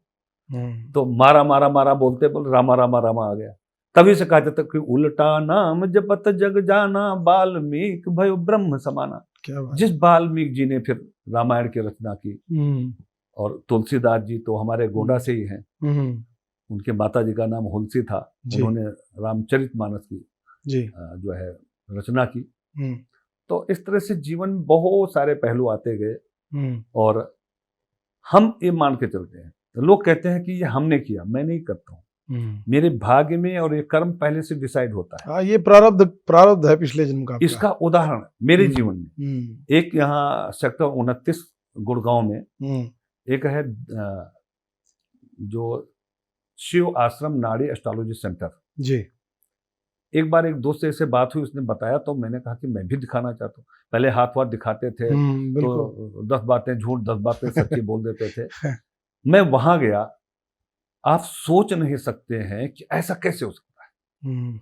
आप 4000 साल पहले अगस्त मुनि ने सारे इस संसार में रहने वाले इंसान के बारे में लिखा हुआ है। वो पत्री, वो लक्कड़ में ऐसे पट्टियां हैं, उसमें बारीक बारीक तमिल में लिखा हुआ है। मैं वहां संजोग से चला गया, दिखाया, अभी भी वो है जी। तो 10-20% लोगों का निकल पाता, बाकी तो इतना ज्यादा है कि निकला, संजोग से मेरा निकला है। आप सोच सकते हैं कि उसने, मैं पैदा कब हुआ, एग्जैक्ट डेट ऑफ बर्थ उन्होंने बता दिया। क्या बात। मेरे माँ का क्या नाम है उन्होंने तो पूछा भी नहीं। क्या पूछा भी नहीं और ना आपने बताया। अच्छा, सेम डे निकल आया मेरी पत्री, मेरे माँ का नाम, मेरे पिता का नाम, मेरा नाम, मेरा जन्म तिथि, मेरी शादी हुई है, मेरे वाइफ का नाम क्या है, मेरे बच्चों का नाम क्या, बच्चे क्या करते हैं, पूरी हिस्ट्री। इसका मतलब क्या समझे कि ये तो 4000 साल पहले हम पैदा तो अब हुए हैं, 4000 साल पहले लिख दिया गया। बिल्कुल बिल्कुल। तो ये सब चीजें हमारे भारत देश में अद्भुत चीजें हैं और इसीलिए मैं मंदिर बना रहा हूं कि जिससे समाज का समाज बुद्धिमान बने, अपने धर्म कर्म को समझे। देखिए धर्म सबके हैं, 4 धर्म है। बिल्कुल। इसका निर्माण किसने किया? ब्राह्मण क्षत्रिय वैश्य शूद्र तो हमारे हिंदू में बनाए गए हैं। ये छोटे बड़े कोई नहीं होते हैं, लेकिन हम कहते हैं नहीं शूद्र से वो नीची जात के होते हैं, कोई नीची जात, ये 4 नाम है सिर्फ। तो इस तरह से लाइफ चलती रही और आज संजोग से आपके सामने ये अपना जीवन यात्रा बताने का अवसर मिला। ये तो मैं एक चीज कहना चाहता हूं जी सर कि हमारे जितने यंग जनरेशन है या जो आज की जनरेशन है, एक चीज दृढ़ संकल्प कर लें, स्वावलंबी बनना। मैंने यही किया था शुरू में कि स्वावलंबी बनूंगा मैं, नौकरी चाहे जितना महंगी हो, हाँ कुछ दिन कुछ सीखने के लिए करना जरूरी है, सीखने के लिए तो जरूरी है, लेकिन जीवन भर नौकरी करने की जरूरत नहीं है। आजकल के बच्चे जो है पढ़ाई जो करते हैं वो नौकरी के लिए करते हैं, और नौकरी में सरकारी नौकरी चाहिए। बिल्कुल सही बात। ये भ्रांति उनको खत्म करनी पड़ेगी, तभी आगे बढ़ पाएंगे। कोई भी रोजगार, आज रोजगार तो भरा पड़ा हुआ है, कोई करना चाहे। अब कहेंगे पकौड़ा तलने का रोजगार थोड़े होता है। सबसे बड़ा रोजगार आज वो छोले भटूरे वाले, कचौरी वाले, लड्डू वाले कितने मशहूर हैं। हल्दीराम से बड़ा उदाहरण आप दिल्ली में देख लीजिए सर, बीकानेर, हल्दीराम्स, नत्थू स्वीट्स, आपका BTW सब्जी, BTW टिक्की के नाम टिक्की सब्जी का तो उदाहरण मैंने खुद दिया। आज छोटी छोटी सब्जी की दुकान करने वाला वो नौकरी से ज्यादा अच्छा है, अपना परिवार भी देखता है। फल की दुकान लगाने वाला, लेकिन कहेंगे नहीं मैं ब्राह्मण के घर से, मैं ठाकुर के घर से। अब ब्राह्मण ठाकुर लेकर बैठा रहता तो मैं चपरासी काम तो नहीं कर सकता था, रिक्शा नहीं चला सकता था, लेकिन उसको हमने वहां पेड़ पे टांग दिया कि जी तुम यही रहो ब्राह्मण ठाकुर। हम एक इंसान है और भगवान ने इंसान पैदा किया है, ब्राह्मण, क्षत्रिय, वैश्य, शूद्र, हिंदू। वो तो हमारे लोगों की बनाई, हमारे लोगों के बनाई हुई है कि समाज को बांटने के लिए या नहीं, अपनी प्रायोरिटी के लिए। ये भी नहीं है, समाज को व्यवस्थित रखने के लिए बनाया गया था। देखिए अब सारे आदमी कहें हम ज्ञान ही देंगे तो खेती कौन करेगा, घर कौन बनाएगा। हाँ, तो अगर वर्गीकरण किया गया तो एक आदमी तय हो गया, लेकिन उसमें छोटा बड़ा नहीं है। ये नहीं कि शूद्र हैं तो वो छोटे नीचे छोटा होगा। बिल्कुल सही बात है, बिल्कुल सही बात। ये तो इंसानों ने बना बेटे हैं, चारों का नाम अलग अलग है। अब आज हम हैं तो ब्राह्मण घर से, और काम किसका करूं, शूद्र का। फर्नीचर बनाना एक शूद्र का काम है, घर बनाना शूद्र का काम है। लेकिन मैं उस वर्गीकरण को एक नाम समझता हूं। कर्म कोई छोटा नहीं है। जिस दिन आपने समझ लिया इस महत्व को कि कर्म छोटा नहीं होता, कोई भी कर्म करे इंसान ही करता है, बस उस दिन आप आगे बढ़ जाएंगे। बिल्कुल सही बात है सर। मुझे लगता है कि ये सबसे मूल मंत्र है जिंदगी के अंदर। फिर आदमी की परिस्थिति चाहे कैसे भी हो, जैसे आपने बात बताई सर, अगर आप उस समय जब आपको फर्नीचर कंपनी के अंदर जो आयरन फैक्ट्री थी, जब उसमें रिक्शा चलाने का मौका मिला, अगर आप सोचते कि अगर आप बैठ के सोचे कि यार मैंने उस समय रिक्शा चलाई थी, क्या उस समय मेरे मन में भाव थे कि मैं इस लेवल तक पहुंचूंगा, लेकिन आपने उस समय कर्म सोचा कि नहीं ये मेरा काम है, मुझे आज करना है, तो काम छोटा बड़े से परे सोच के आपने। और जो लोग कहते हैं ना कि प्लानिंग किया कि मैं ये बनूंगा, ये सपना सिर्फ उस टाइम हमने देखा था जब हम 8वीं में पढ़ते थे, और सवेरे माता जी वो घर के बाहर ठंडे का सीजन जैसे होता था तो ईंट रख के उसका चूल्हा बना देते थे, तो हम भिंडी तोड़ने घर वहां खेत में दौड़े जाते थे, और तब तक वो रोटी पकाती थी और रोटी भिंडी खा करके स्कूल चले जाते थे। तो उस टाइम जब पैर छूने लगे, माता जी का पैर छू के जाते थे जी, तो बोले हमारा बेटा बैरिस्टर हो जाए। तो हमने कहा माता जी आपका आशीर्वाद होगा। तो उस टाइम मैंने मर्सिडीज का नाम सुना था कि मर्सिडीज गाड़ी बहुत महंगी, बहुत अच्छी होती है। तो हमने कहा अम्मा आपके लिए मैं मर्सिडीज गाड़ी खरीदूंगा, और वो व्हाइट कैब ड्राइवर बैठेगा, ड्राइवर होगा, वो दरवाजा खोलेगा, आप बैठेंगे। क्या बात है, ऐसा होगा। ये 8वीं में पढ़ते थे तब का सपना था, सोच थी, और वो हुआ आज भगवान की कृपा से। बिल्कुल। और लोगों के सहयोग से कह लें भाई, लोग हमें अगर बिजनेस नहीं देंगे तो मैं रोल्स रॉयस खरीदने का सपना ही रहता। बिल्कुल सही बात है। तो रोल्स रॉयस खरीदी, रिक्शा से रोल्स तक पे, रोल्स रॉयस तक का सफर पे। एक किताब भी हमारे मित्र ने लिखी जी। तो किताब जब लिखना चाहते थे तो हमने कहा देखिए हमारा ये मकसद नहीं है कि मैं अपने को एडवर्टीजमेंट करूं, मैं अपने को बताऊं कि मैं। लेकिन सर आपकी जो स्टोरी है वो एक रियल लाइफ ऐसी स्टोरी है कि आज भी आदमी जरूरी नहीं कि वो बहुत पढ़ा लिखा हो, अगर आपकी डायरेक्शन सही है, जो हमने बात की, जो नीयत सही है, और अगर आप परसिस्टेंट एफर्ट्स कर रहे हैं अपने काम को, अपने गोल को अचीव करने के लिए प्रतिबद्ध है, तो फिर मुश्किलें कितनी आए भाई। आज की तारीख में देखिए जो हमारे देश के प्रधानमंत्री श्री नरेंद्र दामोदर मोदी जी हैं, उनसे बड़ा उदाहरण क्या होगा। बिल्कुल सही बात है। ज्ञान अलग चीज है, उन्होंने ज्ञान भी प्राप्त किया, 11 साल तक तपस्वी की तरह काम किए, बिल्कुल सेवा किया। बिल्कुल सही बात। और एक ही लक्ष्य है, इस देश के हर गरीब को उनका स्तर ऊंचा करना, इस देश को पूरे विश्व में विश्व गुरु स्थापित करना। वो उसी लक्ष्य पे काम करते हैं। और तभी उन्होंने 15 अगस्त की प्राचीर से कहा था पिछले साल कि सही समय है, यही समय है, भारत का अनमोल समय है। जो बदलाव उन्होंने करके दिया, मैं तो ईश्वर से प्रार्थना करता हूं कि ऐसे बार बार अगर भारत देश के प्रधानमंत्री होते रहे तो ये देश कहां से कहां जाएगा। इसी 12 साल में उन्होंने जो करके दिखाया है, सोच नहीं सकता कोई। अगर आप सर बात करें जैसे आज के समय में, जब से भारतीय जनता पार्टी की केंद्र में सरकार बनी है, मोदी जी तीसरी बार प्रधानमंत्री बने, तो जिस तरह से इस समय आरएसएस और भारतीय जनता पार्टी की तरफ एक सनातन का प्रचार प्रसार बढ़ा है, अगर हम पहले के बनिस्पत बात करें, हिंदुत्व की बात ज्यादा होने लगी है। अगर हम बात करें तो कई ऐसे मुद्दों को, ऐसे पहलुओं को छुआ जो बड़े सालों से शायद राजनीति से प्रेरित रहे, जिस भी कारण से। राम मंदिर की बात कर लें, अब वो लगातार साल दर साल मुद्दे सुनते आते थे, लेकिन उन्होंने उसको एड्रेस किया, उसको फिक्स किया और राम मंदिर भी बनवाया। और जिस तरह से देश के अंदर हिंदुत्व और सनातन जा रहा है, इसको आप ओवरऑल कैसे देखते हैं? आप क्या मानते हैं कि क्या ये इस समय देश बिल्कुल सही डायरेक्शन में जा रहा है? देखिए, जब जो देश को चलाने वाला बंदा हो, अगर उनकी सोच सटीक हो जी, अच्छी हो, जैसे हमारा शरीर में हाथ भी है, पैर भी है, सब कुछ है, लेकिन अगर हेड काट दिया जाए तो बंदा उसी टाइम मर जाएगा। बिल्कुल बिल्कुल। लेकिन हाथ काट दिया जाए तो बंदा जिंदा रहेगा। ऐसे हमारे हेड हैं मोदी जी, और वो जिस तरह से सोचते हैं इस देश का उत्थान करने के लिए और समाज का उत्थान करने के लिए। देखिए, जब तक आप समाज को धर्म से नहीं जोड़ेंगे, अब पैर छूने की प्रथा जो चल रही है, किस लिए चल रही है? बिल्कुल सही बात है। पैर क्यों छुआ जाता है, आप बताइए? बुजुर्गों से आशीर्वाद लेने के लिए, ब्लेस के लिए नहीं जी, वो तो सेकेंडरी है। एक सेकंड जी। फर्स्ट है ओरा ट्रांसफर होती है। हमारे में जब हम किसी को प्रणाम करते तो मेरे 10 उंगलियां पैर की, 10 उंगलियां हाथ की, इससे ओरा जाती है, ओरा जाती है, बिल्कुल ऊर्जा।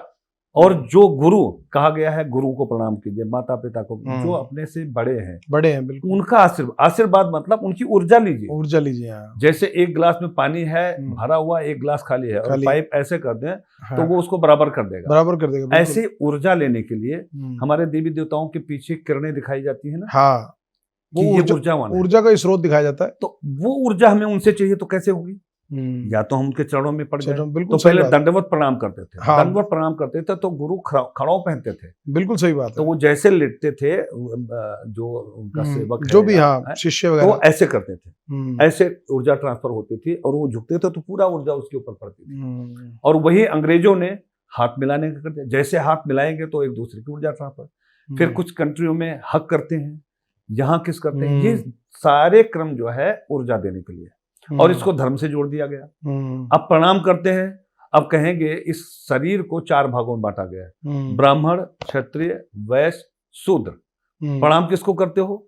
शूद्र को करते। और उधर कहते हो कि नहीं शूद्र नीच है, ऐसा नहीं है, सभी का अपना भाव है। बिल्कुल। इसलिए समाज को सुसंगठित करने के लिए, गरीबी दूर करने के लिए, मोदी जी के जैसा व्यक्ति आज तक या तो अटल जी थे या अब्दुल कलाम साहब थे, वो भी अद्भुत व्यक्ति थे। बिल्कुल बिल्कुल। सो जो हेड है वो अगर सही हो जाएगा, अब टाइम से लोग, अधिकारी लोग जो है, जो पहले बाहर घुमा करते थे, अब तो 9 बजे अंगूठा दिखाएंगे ना, नहीं तो अपसेंट। तो ऐसे बहुत सारी चीजें जो उन्होंने देश के लिए किया है, एक तपस्वी पुरुष कर सकता है, एक अवतार ही कर सकता है। सर, एक बड़ी जो है ना गजब की बात मेरे दिमाग में आ रही है, जिस तरह से आपकी जर्नी रही, आपने बिल्कुल स्क्रैच से शुरू किया, एक ऐसे धरातल से शुरू किया, और आप एक नेक्स्ट लेवल तक की आपने सक्सेस और ऊंचाइयां देखी। जैसे मोदी जी का एग्जांपल दिया, अभी एक रेलवे स्टेशन के ऊपर चाय बेचने वाला छोटा बच्चा, वो जर्नी कहां से शुरू की। मैं सिर्फ एक उदाहरण के लिए समझना चाहता हूं कि जैसे हम कहते हैं कि एक कोई आदमी सिल्वर स्पून लेके पैदा हुआ है, मैं बिलीफ सिस्टम को समझना चाहता हूं कि एक आदमी जो एडवर्स सिचुएशंस के अंदर बड़ा हो रहा है, उसको पता है कि मेहनत करने के अलावा, परिश्रम करने के अलावा मेरे पास विकल्प ही नहीं है कोई, और एक आदमी सिल्वर स्पून में आ रहा है। वो क्या ऐसी चीज है कि हमारे पास, अगर आज हिंदुस्तान के अंदर या दुनिया भर में देखें, लाखों एग्जाम्पल ऐसे मिल जाएंगे हमें कि वो आदमी स्क्रैच से, जैसे आपने कहा कि रिक्शा से रोल्स रॉयस, ऐसी हजारों लाखों स्टोरी मिल जाएंगी। लेकिन अगर हम सिल्वर स्पून वाले आदमी की स्टोरी निकालना चाहें कि सिल्वर स्पून में पैदा हुआ और उसने उसको 10 टाइम्स मल्टीप्लाई कर दिया, वो स्टोरी शायद सीमित मिलेगी। बेसिक सेल्फ बिलीफ, ये क्या बेसिक सेल्फ बिलीफ में अंतर है जो एक आदमी को उस लेवल तक ले जाती है, एडवर्स सिचुएशंस? तो भगवान राम महाराजा दशरथ के पुत्र थे, लेकिन उनको गुरुकुल में पढ़ने के लिए क्यों भेजा? हाँ, चक्रवर्ती राजा थे, वो तो घर में पढ़ा सकते थे, लेकिन क्या वो शिक्षा वो प्राप्त कर सकते थे कि एक राजा को सब कुछ पता होना चाहिए? अब राजा जो बनेगा, अगर गरीब लोगों का दुख नहीं समझ पाएगा तो निर्णय कैसे लेगा? तो वो तो महलों में रहेगा, तो उसको कैसे पता कि गरीब आदमी है? ऐसे भगवान गरीब के बिजली नहीं आती तो कैसे बीतती है? गुरुकुल में पढ़ने जाना पड़ा। और सुदामा जैसे बिल्कुल। ब्राह्मण के साथ मित्र मित्र बने, हाँ, परम मित्र तो बने। मित्र मित्र होता है, उसमें अमीर गरीब नहीं होता, मित्र मित्र होता है। अब जब भगवान श्री राम लकड़ी चुनने जाते थे, जंगल से लकड़ी लाना और जला के खाना बनाना, गुरु की सेवा करना, यही तो विद्या है, यही तो जो भावनाएं हैं। जब आपका सेवा भाव रहेगा, बिल्कुल सही बात है, तब आप गरीब लोगों का या जो हमारी जनता है उसको रोड नहीं है, पानी में कैसे जाना, सारी उनके दुख दर्द को समझेंगे। तब जब आप राजा बनेंगे, तब आप नीचे से ऊपर तक सबकी व्यवस्था करेंगे, आपको पता ही नहीं रहेगा। बिल्कुल सही। महल में पढ़े, महल में गए तो आपको तो महल ही दिखेगा, तो गरीब का ध्यान नहीं रख सकते। ऐसे ही भगवान श्री कृष्ण को भी, अब एक बार किसी ने वो प्रश्न किया, जब वो जो कुंती के पुत्र थे, क्या नाम था, क्या, अरे कर्ण, कर्ण, कर्ण जब निहत्थे होकर और जो मार दिया था, मर रहे थे, तो उन्होंने कृष्ण ने पूछा कि हमने ऐसा क्या किया कि जब हमारी शादी होनी थी तो हमें सूत पुत्र कह दिया गया, हमको गुरु ने दीक्षा नहीं दी, सूत पुत्र कह दिया गया। ऐसी ऐसी चीजें वो 10-12 बता दिए। तब श्री कृष्ण ने कहा कि ये छोटी छोटी चीजों को लेके जो आप कह रहे हो, अब आप मेरा उदाहरण ले लो। मैं माँ के गर्भ में था, तभी से हमें मारा जाना शुरू हुआ। पैदा हुआ तो हमें चुपके से वहां ले जाया गया। फिर वो कर्णा, दुनिया भर के पूतना और एक बकासुर, कंस और पता नहीं क्या क्या, मतलब कितने पीछे हमारे मामा खुद हमको मारने में लगे। तो ये कष्ट तो हमने सहा, और जो कष्ट नहीं सहेगा वो आसान जीवन नहीं जी पाएगा, वो ग्रोथ नहीं कर पाएगा। जैसे आप उदाहरण लीजिए कि जब आप कोई बीमार होता है तो ईसीजी कराते हैं। ईसीजी कैसा होता है? ऐसे, जब ऐसे लाइनें होती हैं ऊपर नीचे ऊपर नीचे, तो आपका लाइफ है, आप इसका मतलब ठीक हो। और जैसे सीधी हुई तो राम को प्यारे हो गए, खेल खत्म हो गया। इसका क्या मतलब समझे? अगर दुख और सुख जीवन में आ रहा है और दोनों को समान रूप से झेल रहे हैं, तो बहुत अच्छी जिंदगी जिएंगे। बिल्कुल सही बात है। अगर दुख आ गया, व्यथित हो गए, बहुत बढ़िया, अरे बिल्कुल, बगैर दुख के सुख की अनुभूति कैसे करेंगे? बिल्कुल। बगैर नुकसान के फायदे की अनुभूति कैसे करेंगे? बिल्कुल। बगैर मृत्यु के जीवन का अनुभूति कैसे करेंगे? बहुत बढ़िया। सो ये सारी चीजें जब जीवन में रहेंगे तभी अच्छा जीवन है। और अच्छा का मतलब क्या होता है? अच्छा का मतलब ये नहीं होता कि बहुत पैसे आ गए, बहुत आप सुकून से जीवन जी रहे हैं, शांति से खा रहे हैं, हाँ, परिवार के साथ अगर इज्जत की रोटी खा रहे हैं तो बहुत, क्योंकि आनंदमय जब जीवन तक आपके अंदर संतोष नहीं आएगा तब तक ये धन दौलत सब मिट्टी के सम। इस पे भी हमारे एक खान कवि थे, उन्होंने कहा है जी कि गोधन गज धन बाज धन और रतन धन खान, और जब आवे संतोष धन ये सब धन धूरी समान। क्या बात है, क्या बात। गोधन गज धन, पहले जो है जो बड़े लोग होते हैं, अमीर लोग होते हैं, उनके पास पशुधन होता, पशु होता था, गऊ को, घोड़ा, गाय, बिल्कुल बिल्कुल, बकरी, ये सब चीजें होती थी। बिल्कुल। गोधन गजधन, गज माने हाथी, हाथी, गाय, गजधन बाज माने घोड़ा, गोधन गजधन बाज, और रतन, रतन में सोना चांदी रुपया पैसा हीरा मोती माणिक ये सब आ जाता है जी। और रतन धन खान, खान कभी कहते हैं। ये सारा सब कुछ हो, जब आवे संतोष धन, जब आपको संतोष मिल गया, तो ये नहीं कि जो है आपने 2 करोड़ की घड़ी पहन रखी, नहीं पहन रखी, इतना डायमंड पहन रखा है। संतोष जब मिल गया तो सब धन मिट्टी के समान है। तो संतोषम परम सुखम, संतोष में परम सुख है। संतोष भी जीवन में बहुत जरूरी होता है। तो इसी तरह से जो हमारे ऋषि मुनि हैं वो हमें क्या सिखाते हैं, ऋषि को क्या चाहिए? इसमें ऋषि ने भी कहा है कि जैसे एक नदी होती है, वृक्ष कबहु नहीं फल भखे, नदी न संचय नीर, और पर स्वार्थ के कारण तुलसिंधरा शरीर। क्योंकि पर स्वार्थ के लिए आप जब आप आगे बढ़ते हैं, जैसे नदी का उदाहरण दिया, वृक्ष कबो नहीं फल, वृक्ष कभी अपना फल स्वयं खाता है? वृक्ष कबो नहीं फल भखे, नदी न संचय नीर, नदी जो है अपना पानी खुद नहीं पीती है। और पर स्वार्थ के कारण साधुन धरा से, साधु जो होता है, जो सच्चा साधु है, संत है, वो दूसरे की भलाई के लिए संत बनता है। बिल्कुल, अपने भलाई के लिए या ऐश्वर्य फैलाने के लिए नहीं बनता। बिल्कुल सही बात है। दूसरों की भलाई के लिए संत बनता है और वो सारी चीजें त्याग देता है। आज जैसे हमारे योगी जी हैं, देखिए वो धन इकट्ठा करना चाहे कितना कर सकते हैं, बिल्कुल लेकिन समाज की सेवा करते हैं, व्यवस्था बनाते हैं, जो गलत करता है उसको दंड मिलना चाहिए। बिल्कुल ठीक बात ये हर धर्म में कहा गया है, बिल्कुल सही बात है। गलत का परिणाम गलत मिलना चाहिए, तो वो सुधारने के लिए करते हैं। और सठे साठे समाचरित, हाँ वो तो जो दुष्ट है ना, हाँ, उनके साथ वैसे ही दुष्टता के जैसा व्यवहार करोगे तभी सुधरेंगे। उनके साथ वैसा व्यवहार करो, बिल्कुल हाथ जोड़ के। अब आपके घर में डकैत आ गए हैं, अब हाथ जोड़े रहो, अब लूट ले जाओ, हम थप्पड़ मार लो, केस कर देंगे और तब आप जेल चले जाओगे। अरे लड़ो पहले वहां पे, पहले, बिल्कुल सही बात है। जो जैसा करे, ये नहीं कि एक गाल के थप्पड़ मारा आप दूसरा आगे कर दो, एक गाल के थप्पड़ मारा तब 20 थप्पड़ मारो साहब, 20 थप्पड़ मारो, क्योंकि तभी आप समाज में रह पाओगे। बिल्कुल सही बात है। इसलिए हर चीज बैलेंस। भाई एक टाइम था जब हमारे परशुराम जी के साथ क्या हुआ था, वो एक बहुत बड़ा राजा था जिसको 1000 हाथियों का बल था, सहस्त्रा बाहु कहते थे उसे। उसने इतना अत्याचार कर दिया कि उनकी गाय भी धोखे से ले ली, मतलब एक लिमिट पार कर दिया। फिर भगवान परशुराम ने भगवान शिव की आराधना की, फिर फरसा और जो सीता जी ने जो धनुष उठाया था, राम जी ने जो तोड़ा था जी, वो प्राप्त किया। और फिर जब बैलेंस कर पाए तो फिर उसको वापस दिया। तो वापस कहाँ रखवाया गया था? राजा जनक के यहाँ। शिव धनुष था वो, जो भगवान शिव ने दिया था। तो इस तरह से जब कोई अत्याचार बढ़ता है तो कुछ महापुरुष, भगवान भी तो कहते हैं यदा यदा ही धर्म से ग्लानिर्भवति अभ्युत्थानम अधर्मस्य तदात्मानं सृजाम्यहम्। वो कहते जब जब अधर्म की हानि होगी, जब जब अधर्म बढ़ेगा, तब तब मुझे जन्म लेना पड़ेगा उसको बैलेंस करने के लिए। तो ये जो जीवन है, अब कुछ लोग पैसा कमाते हैं, जैसे मैं भी आज ऊपर वाले की कृपा से मेहनत से जो कमाता हूँ, मैं कहूँ ये सब मेरा है, ये हमारा भ्रम है। हमारे हर वेदों में, हर बल्कि सब धर्मों में कहा गया है दशांश दान करना चाहिए। बिल्कुल, 10वां हिस्सा आपकी कमाई का। आप लाख रुपए महीने कमाते हैं, 10वां हिस्सा तो 10,000 दान करें, एक उदाहरण के रूप में। दशांश दान करना चाहिए, लेकिन कौन करता है? नहीं करता।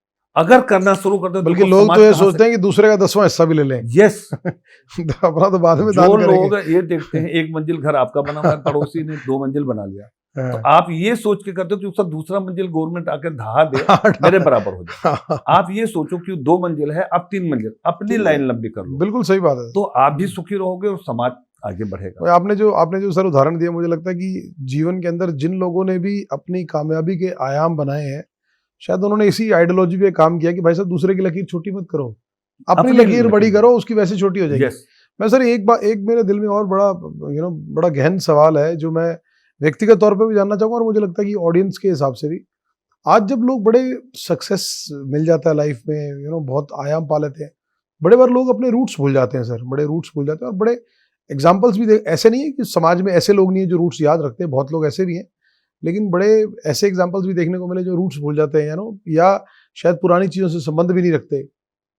आपके केस में अगर मैं बात करूं सर, आपने जो जर्नी आज यहाँ तक पहुंचे, उसके बाद अगर मैं ग्राउंड से जुड़ाव की बात करूं या धरातल की बात करूं, तो आज आप लगभग एक ऐसा स्कूल चलाते हैं जिसमें 3000 बच्चे पढ़ते हैं, और फीस के अगर बात करें तो नामात्र है। शायद अगर मैं गलत नहीं हूं तो आज के टाइम में भी जो एक फुली जिसको बोलते हैं कि ऑपरेशनल स्कूल है, हर तरह की फैसिलिटी से लेस है, शायद 100-150 रुपये 175 रुपये की फीस है, जो कि मुझे लगता है कि अगर एक गरीब से गरीब आदमी भी अफोर्ड कर सकता है महीने की फीस। भाई चाय पीने जाए तो 5 स्टार होटल में 400 रुपए की चाय, 500 रुपए की वो चाय। हमारे यहाँ इंटरमीडिएट की फीस 175 रुपए, 75 रुपए जी। और स्मार्ट क्लास जी, मतलब उनके रूम में टीवी जो लगाया हुआ है, कंप्यूटर स्क्रीन लगी हुई है सारी, और हाईटेक एजुकेशन मिल रही है, और जो बिल्डिंग है हर चीज जी। अब हमारा भाव क्या है जी? मैं इसमें सर पहले 2 सवाल और ऐड कर लूं। जैसे आप साथ ही में स्कूल का हो गया, फिर आप जिम चलाते हैं उन बच्चों के लिए। आज हेल्थ एक ऐसी चीज है जिसमें लगता है कि सरकार भी उस पर बहुत जागरूक है, क्योंकि आजकल क्या है कि जिस हिसाब से लाइफस्टाइल बढ़ा है, मोनोटोनस हो गया, टेक्नोलॉजी का यूसेज ज्यादा हो गया, फिजिकली फिटनेस कम हो गई है, लोग एफर्ट भी नहीं करते क्योंकि लोगों में एक थोड़ी लेथार्जिकनेस आ गई है। आप बच्चों के लिए यंग के लिए एक ऐसा जिम बना रखा है जिसमें लगभग 150-200 बच्चे आते हैं, फ्री ऑफ कॉस्ट। आपने पूरी उसकी इक्विपमेंट, फैसिलिटीज, कोचेस दे रखे हैं, टेक्निक्स दे रखी हैं। फिर उसके अलावा अगर मैं बात करूं, आप दिव्य आश्रम जो बना रहे हैं धर्म और अध्याय को लेकर, वो एक ऐसी चीज है जिसमें आप पूरे मतलब हिंदुस्तान से लोग अगर वहां जाएं, देवों की धरा की बात करें, उत्तराखंड में आप दिव्य आश्रम बना रहे हैं। फिर बात करें एक सबसे आगे बढ़कर, आप आज जो गरीब कन्याओं का जो निस्वार्थ भाव से हर साल विवाह करते हैं, कभी 21 कन्याओं का, कभी 31 कन्याओं का, तो मेरा कहने का मतलब है कि अगर श्री केदारनाथ पांडे जी जो इतनी बड़ी कंपनी को चलाने वाले आज हिंदुस्तान भर में नाम है, उनके पास इतना समय भी है, इतने भाव भी हैं और एक मन में इच्छा भी है प्रबल कि मुझे समाज में अपनी कंट्रीब्यूशन देनी है, तो मैं चाहूंगा कि ये जो भाव है, ये भाव आप जो इस तरह से निरंतर कंट्रीब्यूट करते हैं समाज के लिए, जो लोग इसकी तरफ ध्यान नहीं देते, मैं चाहूंगा कि आप अपने इस भाव को भी शेयर करें, ताकि जिन लोग जो समृद्ध हैं आज समाज को रिटर्न कर सकते हैं, तो वो भी कम से कम आपकी इस बात को अनुकरण करते हुए अपनी लाइफ में अडॉप्ट करें। देखिए, होना तो यही चाहिए, जैसे कहा गया है दशांश दान करना। जी। दशांश दान करने कहाँ जाओगे जी। किसी गरीब आदमी, कोई बीमार है, उसका इलाज करा दो। जी। कोई, अब जैसे हम लड़कियों को जो संभव हो सके, जो संभव हो सके जी आपको करना चाहिए, क्योंकि जी जैसे मैं कह रहा हूँ, ये कर्मा फल में भुगत रहा हूँ, पूर्व जन्मों के कर्मों का फल, प्रारब्ध आज मुझे मिल रहा है, और जो आज कर रहा हूँ वो आज भी मिल रहा है और आगे और भविष्य में संचय होकर के मिलेगा, ऐसा मेरा विश्वास है। जी। जैसे आप बैंक में आज पैसा आप कमा रहे हैं, पैसा डालेंगे, तो आपके बुढ़ापे में या एकदम से एकाएक कोई जरूरत पड़ गई है, कभी भी कोई आफत आ जाती है, तो वो पैसा आपके काम आएगा, लेकिन आपने जमा ही नहीं किया कुछ, तो ठन ठन को पाला रहेंगे। और जो भी आप कमा रहे हैं, जो भी धन है, इसको जब आप ये समझ लें कि ये तो मेरा कमाया, मैं जिस दिन मैं आ गया वो दिन सब कुछ, वो भविष्य समझ लो अंधकार में है। चाहे रावण का लीजिए, उससे बड़ा ज्ञानी, उससे बड़ा प्रधान पंडित कोई था, चारों सारे वेदों का जानकार हो गया, भगवान शिव का अनन्य भक्त। लेकिन अगर उनमें मैं आ गया और कुछ ऐसी चीजें आ गई कि सारे देवता मेरे ये हैं वो हैं, बस वही खात्मा हो जाता है। इसलिए जो भी समाज ने आपको दिया, आप कैसे पढ़ लिख लिए, आप जो पढ़ रहे हैं ये क्या पढ़ रहे हैं, भूगोल की जानकारी हमने थोड़े प्राप्त की, बिल्कुल सही बात, कितने हैं, बिल्कुल सही बात है, पृथ्वी गोल है, इसके अंदर ये वस्तुएं हैं। अब पृथ्वी को माँ क्यों कहते हैं, क्योंकि सब कुछ तो इसी धरती से मिलता है, आपके खाने पीने की, वस्त्र, हीरे, सब कुछ इसी। तो जो देवता है, जो देते हैं वो देवता है, आप जो देंगे तो आपको सम्मान भी मिलेगा, और ये अप्रत्यक्ष रूप से आपका संचित धन होगा, जो आपको आगे मिलेगा, अगले जन्म में भी मिलेगा। बिल्कुल। अब जो हमें मिला है, समाज ने जो भी हमें दिया है, चाहे पढ़ा लिखा, ऐसा नहीं कहते कि सिर्फ पिताजी ने पढ़ाया जी, उसमें हमारे गुरु भी तो हैं जिन्होंने हमें इस लायक बनाया। बिल्कुल ठीक। अब गुरु क्या होता है, एक मिट्टी जो होती है, जब कुम्हार उसमें से क्या बनाना चाहिए, दीपक भी बना देता है, घड़ा भी बना देता है, सुराही भी बना देता है, सब कुछ बना देता है जी, और उसी में वो और कुछ आकार दे सकता है, लेकिन उसके ऊपर निर्भर करता है कि वो समाज के फायदे का काम कर रहा है, बिल्कुल सही, तो समाज फायदा करेगा। अब उसी चीज को अगर उदाहरण के रूप में ले लें, तो जो दोगे वो आगे भी मिलेगा, पहले जो मिला हुआ है उसका आप फल भुगत रहे हैं, और कर्मा फल होता है जी। तो मेरा यही सभी को संदेश है कि ये धन आपका हमेशा नहीं रहने वाला है। जैसे एक एज है, 60 साल, 70 साल, 80 साल, एक एज होती है, उसके बाद तो ये होता है ना कि जाना है जी। अब कहाँ जाना है, मरना है, ये सबको मालूम है, जो पैदा हुआ है वो मरेगा, बिल्कुल। और मरने के बाद अगर आप धर्म में या अध्यात्म में जाते हैं, तो बताया गया है कि ईश्वर की ऐसी व्यवस्था है, जैसे आज आप फर्ज करो कोई गलत काम, चोरी कर देते हैं, मर्डर कर देते हैं, तो क्या है, प्रावधान है ना कि धारा ये लगेगी, इस धारे में अंदर गरुड़ पुराण के हिसाब से, हमारा आपके दंड लिखे हुए ये गरुड़ पुराण की कॉपी किया गया है, जो आज व्यवस्था हमारी चल रही है जी। अब आप कहें कि उस व्यवस्था को नहीं मानेंगे तो क्या होगा, इसलिए जो व्यवस्थाएं बनाई है उसको माने। दूसरा, आप 80 साल, 90 साल, 100 साल मुश्किल से 2% है लोग जी लेते हैं जी। अब उसके बाद आपको कहाँ जाना है, ये जो घर बनाए हो, फैक्ट्री बनाए हो, बढ़िया गाड़ियां, चाहे रॉल्स रॉयस हो, चाहे कोई भी, जाना तो वैकुंठ धाम है, जाना तो कहीं है ना उसके लिए क्या इंतजाम किया। हाँ। तो एक व्यक्ति ने ऐसे प्रश्न किया एक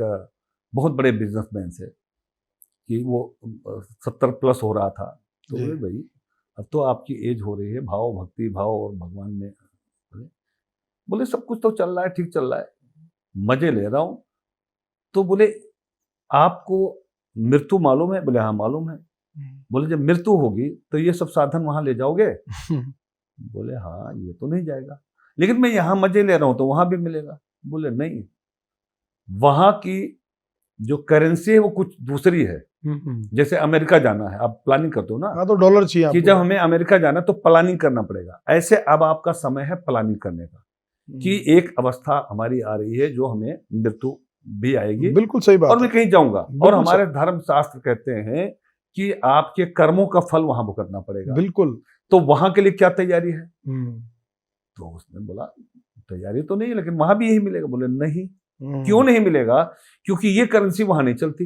अमेरिका जाना चाहोगे तो वहां की करेंसी के लिए इंतजाम किया कि नहीं किया? और सबसे पहले वीजा पासपोर्ट चाहिए। तो वीजा पासपोर्ट आपको जब मिलेगा जब धर्म कर्म करेंगे, अच्छे कार्य करेंगे, बहुत बढ़िया। तो अच्छे का फायदा तभी आपको अच्छा मिलेगा।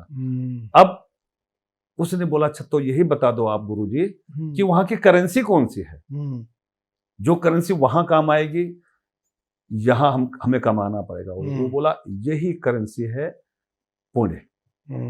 जब पुण्य का कार्य करेंगे तो वो करेंसी के रूप में वहां भी मिलेगा। तो आपका एफडी ऊपर लॉक हो रही है। ये पैसा, ये प्रॉपर्टी, ये परिवार, आप पैदा हुए अकेले, मरोगे अकेले। ना बीवी साथ पैदा हुई, ना ऐसा तो नहीं कि आपके परिवार के साथी भी मर जाएंगे आपके? कोई नहीं मरेंगे, सब 13 दिन के अंदर सब बैलेंस हो जाते हैं। वो बनाया हुआ सिस्टम। बिल्कुल सही बात। दुख से भी बाहर आओ, 1 by 1, एक दिन 2 दिन, जीवन तो चलेगा। तो वहां की करेंसी कमाओ। वहां की करेंसी पुण्य है। पुण्य किसे कहते हैं वो आप समझ लो। 18 पुराणों के रचयिता वेद व्यास जी ने भगवान गणेश जी से उस टाइम महाभारत होने से पहले लिखा गया है। 18 पुराणों की रचना किसने किया है? गणेश जी ने लिखा था, और व्यास जी ने बोला था जी। तो पूछा गया कि पाप और पुण्य क्या चीज होता है, इसकी परिभाषा बता दो जी। तो व्यास जी ने 2 लाइन में बताया। बोला ये 18 पुराण पढ़ने के बाद चाहे आपको ज्ञान आ जाए, या इस 2 लाइन को पढ़ के ज्ञान आ जाए। 18 पुराणों में भगवान विष्णु के किए हुए कार्यों का वर्णन है जी, कि कैसे कैसे दुष्ट आत्माएं हुई, उनको कैसे संहार किया, भक्तों का कैसा बेड़ा पार किया, उनको कैसे भक्ति में उनका संरक्षण किया। तो व्यास जी ने कहा कि 18 पुराणेषु व्यासस्य वचनम द्वयम् परोपकाराय पुण्याय पापाय परपीडनम। 18 पुराणों में 2 लाइनों में निचोड़ बता दिया व्यास जी ने कि 18 पुराणों में क्या कहा कि 18 पुराण व्यासस्य वचनम द्वयम्, 2 ही वचन है क्या? परोपकाराय पुण्याय। परोपकार करना ही पुण्य है, और दूसरों को पीड़ा पहुंचाना पाप है। अब पाप पुण्य की परिभाषा यहां बताई, लेकिन कई जगहों पे उन्होंने भी लोगों का, जो दुष्टों का संहार करना, वो आप में दिया हुआ। शास्त्र और शस्त्र ये दोनों रखना पड़ेगा, बिल्कुल। जिसकी भगवान की पूजा, राम की पूजा हम करते हैं। कभी भगवान राम जब 14 वर्ष वनवास गए थे तो सब कुछ छोड़ दिया था, लेकिन कुछ चीज साथ ले गए थे। क्या था? धनुष और बाण। बिल्कुल। भगवान श्री कृष्ण के पास क्या था? सुदर्शन। जब अत्य हो जाता था तब अत्य हो जाएगा, जब अन्याय बढ़ जाएगा तो फिर उसका इस्तेमाल करना पड़ेगा। इसीलिए आप उनकी पूजा तो करते हो, लेकिन उनके किए हुए जो पुराणों में, वेदों में आप पढ़ते हो, वो नहीं, वो बिल्कुल। आप शस्त्र विद्या सीखो, शस्त्र भी रखो, क्योंकि कभी भी दुश्मन जैसे पहले आक्रांता आए, मुट्ठी भर आए और हमारे देश को बर्बाद करके गए, लेकिन अगर वहां लोग सचेत होते, हमारे भगवानों की पूजा करने के साथ उनके अस्त्रों का ज्ञान होता, तो ऐसा दिन ना आता। इसलिए शास्त्र और शस्त्र दोनों धारण करना चाहिए। बिल्कुल, ज्ञान भी होना चाहिए। आपने बड़ी सही बात कही सर, और मुझे लगता है कि आज के परिवेश में भी अगर हम बात करें, आज के करंट वर्तमान परिवेश में बात करें, तो ये बात बड़ी सटीक लगती है कि आप शास्त्र के साथ शास्त्रों का ज्ञान भी रखें, उसको भी जीवन में अनुसरण करिए, और साथ में शास्त्र भी चाहिए कि अगर कोई जाति करता है, आपके साथ अन्याय करता है, तो उसको रिटेलिएट करना, अपने आप को डिफेंड करना भी आना चाहिए, और उसको जवाब देना भी आना चाहिए। बिल्कुल, बड़ा जरूरी है भाई। कोई समाज में कोई गलत कर रहा है, आप हिम्मत दिखाइए। अगर हिम्मत बंदा बंद दे खुदा, अगर हिम्मत ही नहीं रखो, बिल्कुल सही बात है, अत्याचार होता जाएगा, तो कोई और थोड़ी करेगा आपके लिए, आपके ऊपर वही होगा, और कोई और थोड़ी करेगा आपके लिए। और ऐसे हर धर्म के लोग करते हैं, अपनी रक्षा स्वयं करनी पड़ती है। और जी सर, एक सर मैं इसी में एक सवाल और लेना चाह रहा था। मैं 1 मिनट आपको। जी सर, प्लीज। आपने पहले जो बताया था जी, कि जो हमने जिम शुरू किया है। जी सर। जिम शुरू क्यों किया, उसका क्या फायदा है? देखिए आजकल की तारीख में कोई अपनी बहन बेटी भी ब्याहने जाता है तो चाहता है इसका शरीर सुंदर हो, हिष्ट पुष्ट हो और कहीं नौकरी चाकरी करता हो। तो अगर आप किसी फोर्स में नौकरी चाहते हैं तो आपका डील डोल, आपका शरीर हिष्ट पुष्ट होगा, दौड़ाएंगे पता तभी आप परफॉर्म करोगे, तभी अपनी ड्यूटीज भी कर पाओगे। हाँ, और आपका शरीर भी सुंदर हो जाएगा। सुंदर शरीर होगा तो सुंदर लड़की, मतलब अच्छे परिवार में बिल्कुल सही बात होगा। बिल्कुल सही बात है। तो उसके लिए हमने कहा कि जो बच्चा यहाँ जिम करेगा उसको 1 कटोरी चना, मूंग भिगोया हुआ और गुड़ का डग्गा, वो हम डेली कितने भी बच्चे आ जाएं सबके लिए वो फ्री होता है। 1 रुपया फीस नहीं है। सारा इंस्ट्रूमेंट दिल्ली से लेकर गए हैं जिम का, वहां लगाया हुआ है। एक हमारा ट्रेनर बैठा होता है, एक टीवी लगा हुआ है जी, कि वो स्वयं अपने आप को ताकतवर। और जब हेल्थ इज वेल्थ, स्वास्थ्य एक अमूल्य धन है। बिल्कुल, जैसे विद्या, कुछ दान करना है तो विद्या का दान करो, विद्या का दान करना। किसी के हेल्थ के बारे में आपने सहयोग दे दिया, वो हेल्थ अच्छा हो गया तो बीमारी नहीं जल्दी लगेगी, वो नौकरी जल्दी पा जाएगा। हमने तो यहाँ की भी बोला हुआ है कि अगर आप ट्रेनिंग पे जाते हैं और कहीं कोई जरूरत पड़ती है तो हम वहां भी सिफारिश करना पड़े या किसी तरह से धन की व्यवस्था करनी पड़े, हम वो भी आपका साथ देंगे, लेकिन पहले अपने शरीर को स्वस्थ करो। बिल्कुल, तो हेल्थ इज वेल्थ, हेल्थ का ध्यान रखेगा उससे बड़ा धन कोई नहीं। बिल्कुल, निश्चित तौर पे। और एक कहावत वो भी है ना कि कहते हैं कि अगर आपका पैसा गया तो समझो कुछ नहीं गया, अगर आपका चरित्र गया तो समझो कुछ गया। हाँ, और अगर आपकी सेहत चली गई तो सब कुछ चला गया। तो जैसे कहते हैं कि पढ़ाई लिखाई करके लोगों की 4 आंखें हो जाती हैं। इसका उदाहरण कर बताएं तो एक बंदा था जो ड्राइवरी करता था जी, और वो अनपढ़ था। अब वो एक चौराहा आया कि एक दिल्ली को जाता है, एक बॉम्बे को जाता है, एक इलाहाबाद को जाता है या कहाँ जाता है जी, उस चौराहे पे आ गया और रात को 2 बज रहे हैं, 1 बज रहे हैं, कोई बताने वाला नहीं। अब वो अंदाजे से चला गया बॉम्बे वाला, जाना था दिल्ली है। अब कई 100 किलोमीटर बाद जब सवेरा हुआ तो किसी से पूछा तो पता चला तुम 200-250 किलोमीटर आ गया। लेकिन वही 5वीं पढ़ा लड़का जो था उसने साइन बोर्ड पढ़ लिया कि हमें इस तो सही रास्ता चुन लिया। पढ़ाई का इतना बड़ा महत्व होता है, अंधे को आंख देने के बराबर हो जाता है। बिल्कुल सही बात। तो इसलिए हम ये चाहते हैं कि लोगों को जो आपको जीवन में मिला है आज दोगे तो फिर मिलेगा, और अगर आप सब कुछ अपना समझते हो तो आप और ज्यादा कष्ट में रहोगे, क्योंकि प्लानिंग करनी चाहिए। 80 साल के हो गए, 1 और फैक्ट्री, 2 और फैक्ट्री, ये और बिजनेस बढ़ाना अलग बात है, लेकिन क्या कभी आपने हमारे रतन टाटा की तरह सोचा? बिल्कुल सही। एक टाइम था जब रतन टाटा के यहाँ पैसे की कुछ उस टाइम दिक्कत थी जी, जो लेबर को तनख्वाह नहीं दे पा रहे थे जी, उन्होंने अपने बीवी का नेकलेस जो बड़ा डायमंड था, वो इससे भी महंगा था जो वहां लंदन में रखा हुआ है जी, वो उस डायमंड को गिरवी रख के और पैसा लाके लेबर को दिया, और फिर थोड़े दिन बाद जब अच्छी फैक्ट्री चली, और बल्कि उनकी तो एक कहानी रतन टाटा जी की एक और मशहूर है कि वो तो फोर्ड के वहां पर जो ओनर से एमडी से भी मिलने गए थे कि मेरी कंपनी को टेक ओवर कर लो, तो उन्होंने उस समय मना कर दिया था उनको कि मना कर दिया था कि हम नहीं करेंगे बिकॉज आपका लॉस मेकिंग वेंचर है। उन्होंने ही सबसे बढ़िया हॉस्पिटल बॉम्बे में बनाया था, बिल्कुल, जो उसका नाम क्या था, टाटा मेमोरियल। ऐसे कितने काम किए थे। बिल्कुल सही बात है। ऐसे ही हमारे वो थे बिरला, बिरला या टाटा, इनकी आयु क्या समझते, 100 साल में मर गए तो आयु उतनी नहीं, ये तो कई हजार साल के हो गए। रीजन क्या है? टाटा जो इन्होंने समाज के लिए कर दिया, जो समाज के लिए किया है वो सही बात है अनंत रहेगा। बिल्कुल सही बात है। और ऐसे बिरला ने जितने बिरला मंदिर, जितने धर्मशाला, जितना कुछ समाज के लिए उन्होंने किया है, उनकी तुलना बाकी और का किसी का नाम लेंगे तो मैं तो कहूंगा उन 2 को जानता हूं मैं, जिन्होंने समाज के लिए किया और अपने लिए भी किया। और टाटा तो सच में, रतन टाटा का नाम रतन था, वो तो भारत रत्न थे। भारत रत्न, बिल्कुल, इसमें कोई दो राय नहीं है सर। ऐसे लोग अगर हमारे समाज में है तो हमारा समाज उच्च स्तर को प्राप्त करता रहेगा। मुझे लगता है सर, जो आपके जीवन का जो परिचय है, जिस दिशा में आपका जीवन है, जिस तरह समाज के लिए आप निरंतर कर रहे हो, और रतन टाटा जी और बिरला जी के लिए बात कही तो मुझे एक बात याद आती है कि वो एक कहावत है, कहते हैं कि भाई जिंदगी में निभाओ कुछ इस किरदार अपना किरदार कि पर्दा गिरने के बाद भी तालियां बजती रहे। yes. तो मुझे लगता है कि ये जो रतन टाटा जी और ये, मुझे लगता है कि सदियों तक जब तक ये देश रहेगा तो उनका नाम उनकी विरासत बिल्कुल ये हमारे जैसे लोगों के और हमारे आने वाली जनरेशन के भी दिलों में जिंदा रहेगी कि जो वो समाज को दे गए हैं, जो वो समाज के लिए कंट्रीब्यूट कर गए हैं। वही उदाहरण लेकर के आज हमारे ऋषि मुनि, आप देखिए पहले गुरुकुल में कोई पैसा नहीं लेते थे जी, सिर्फ आप गुरु जी की सेवा। मुझे गुरु से बात याद आ गई। आपने बड़ी अच्छी बात की सर, मैं लेना चाह रहा था सवाल कि अगर हम बात करें श्री केदारनाथ पांडे जी की, कोई ऐसे आध्यात्मिक गुरु या कोई गुरु जिनको लगता है कि जीवन पे उनके विचारों का बेहद प्रभाव है और उन विचारों को लेकर आप समाज में कंट्रीब्यूट करने की कोशिश करते हैं?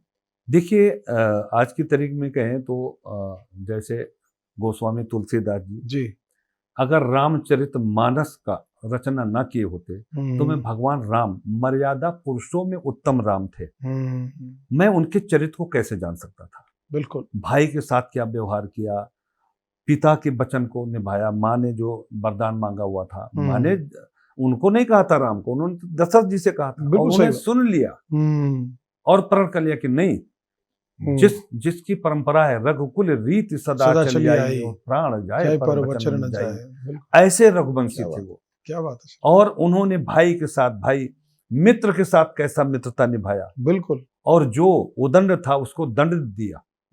रावण जैसा विद्वान जब वो मर रहा था तब राम ने क्या कहा कि लक्ष्मण, इससे बड़ा चारों वेद का ज्ञाता, इससे बड़ा ज्ञानी, इससे बड़ा धर्मात्मा इस धरती पे कोई नहीं था, इससे जाकर के आप ज्ञान लो, गुरु बनाओ इसको।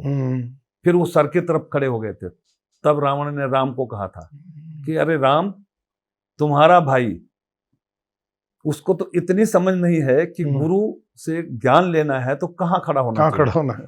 तब राम ने लक्ष्मण को इशारा किया कि गुरु के चरणों में खड़ा होता। बिल्कुल, वहां खड़े हुए तब उन्होंने बताया कि हे राम, तुम हमारे से धन में ज्यादा नहीं थे, सोने की लंका थी, बल में ज्यादा नहीं थे, हम कैलाश को उठा लिए थे, शस्त्र बल सेना सब कुछ था, लेकिन आज मैं मरण सैया पे क्यों हूं और आप सामने मेरे क्यों खड़े हो?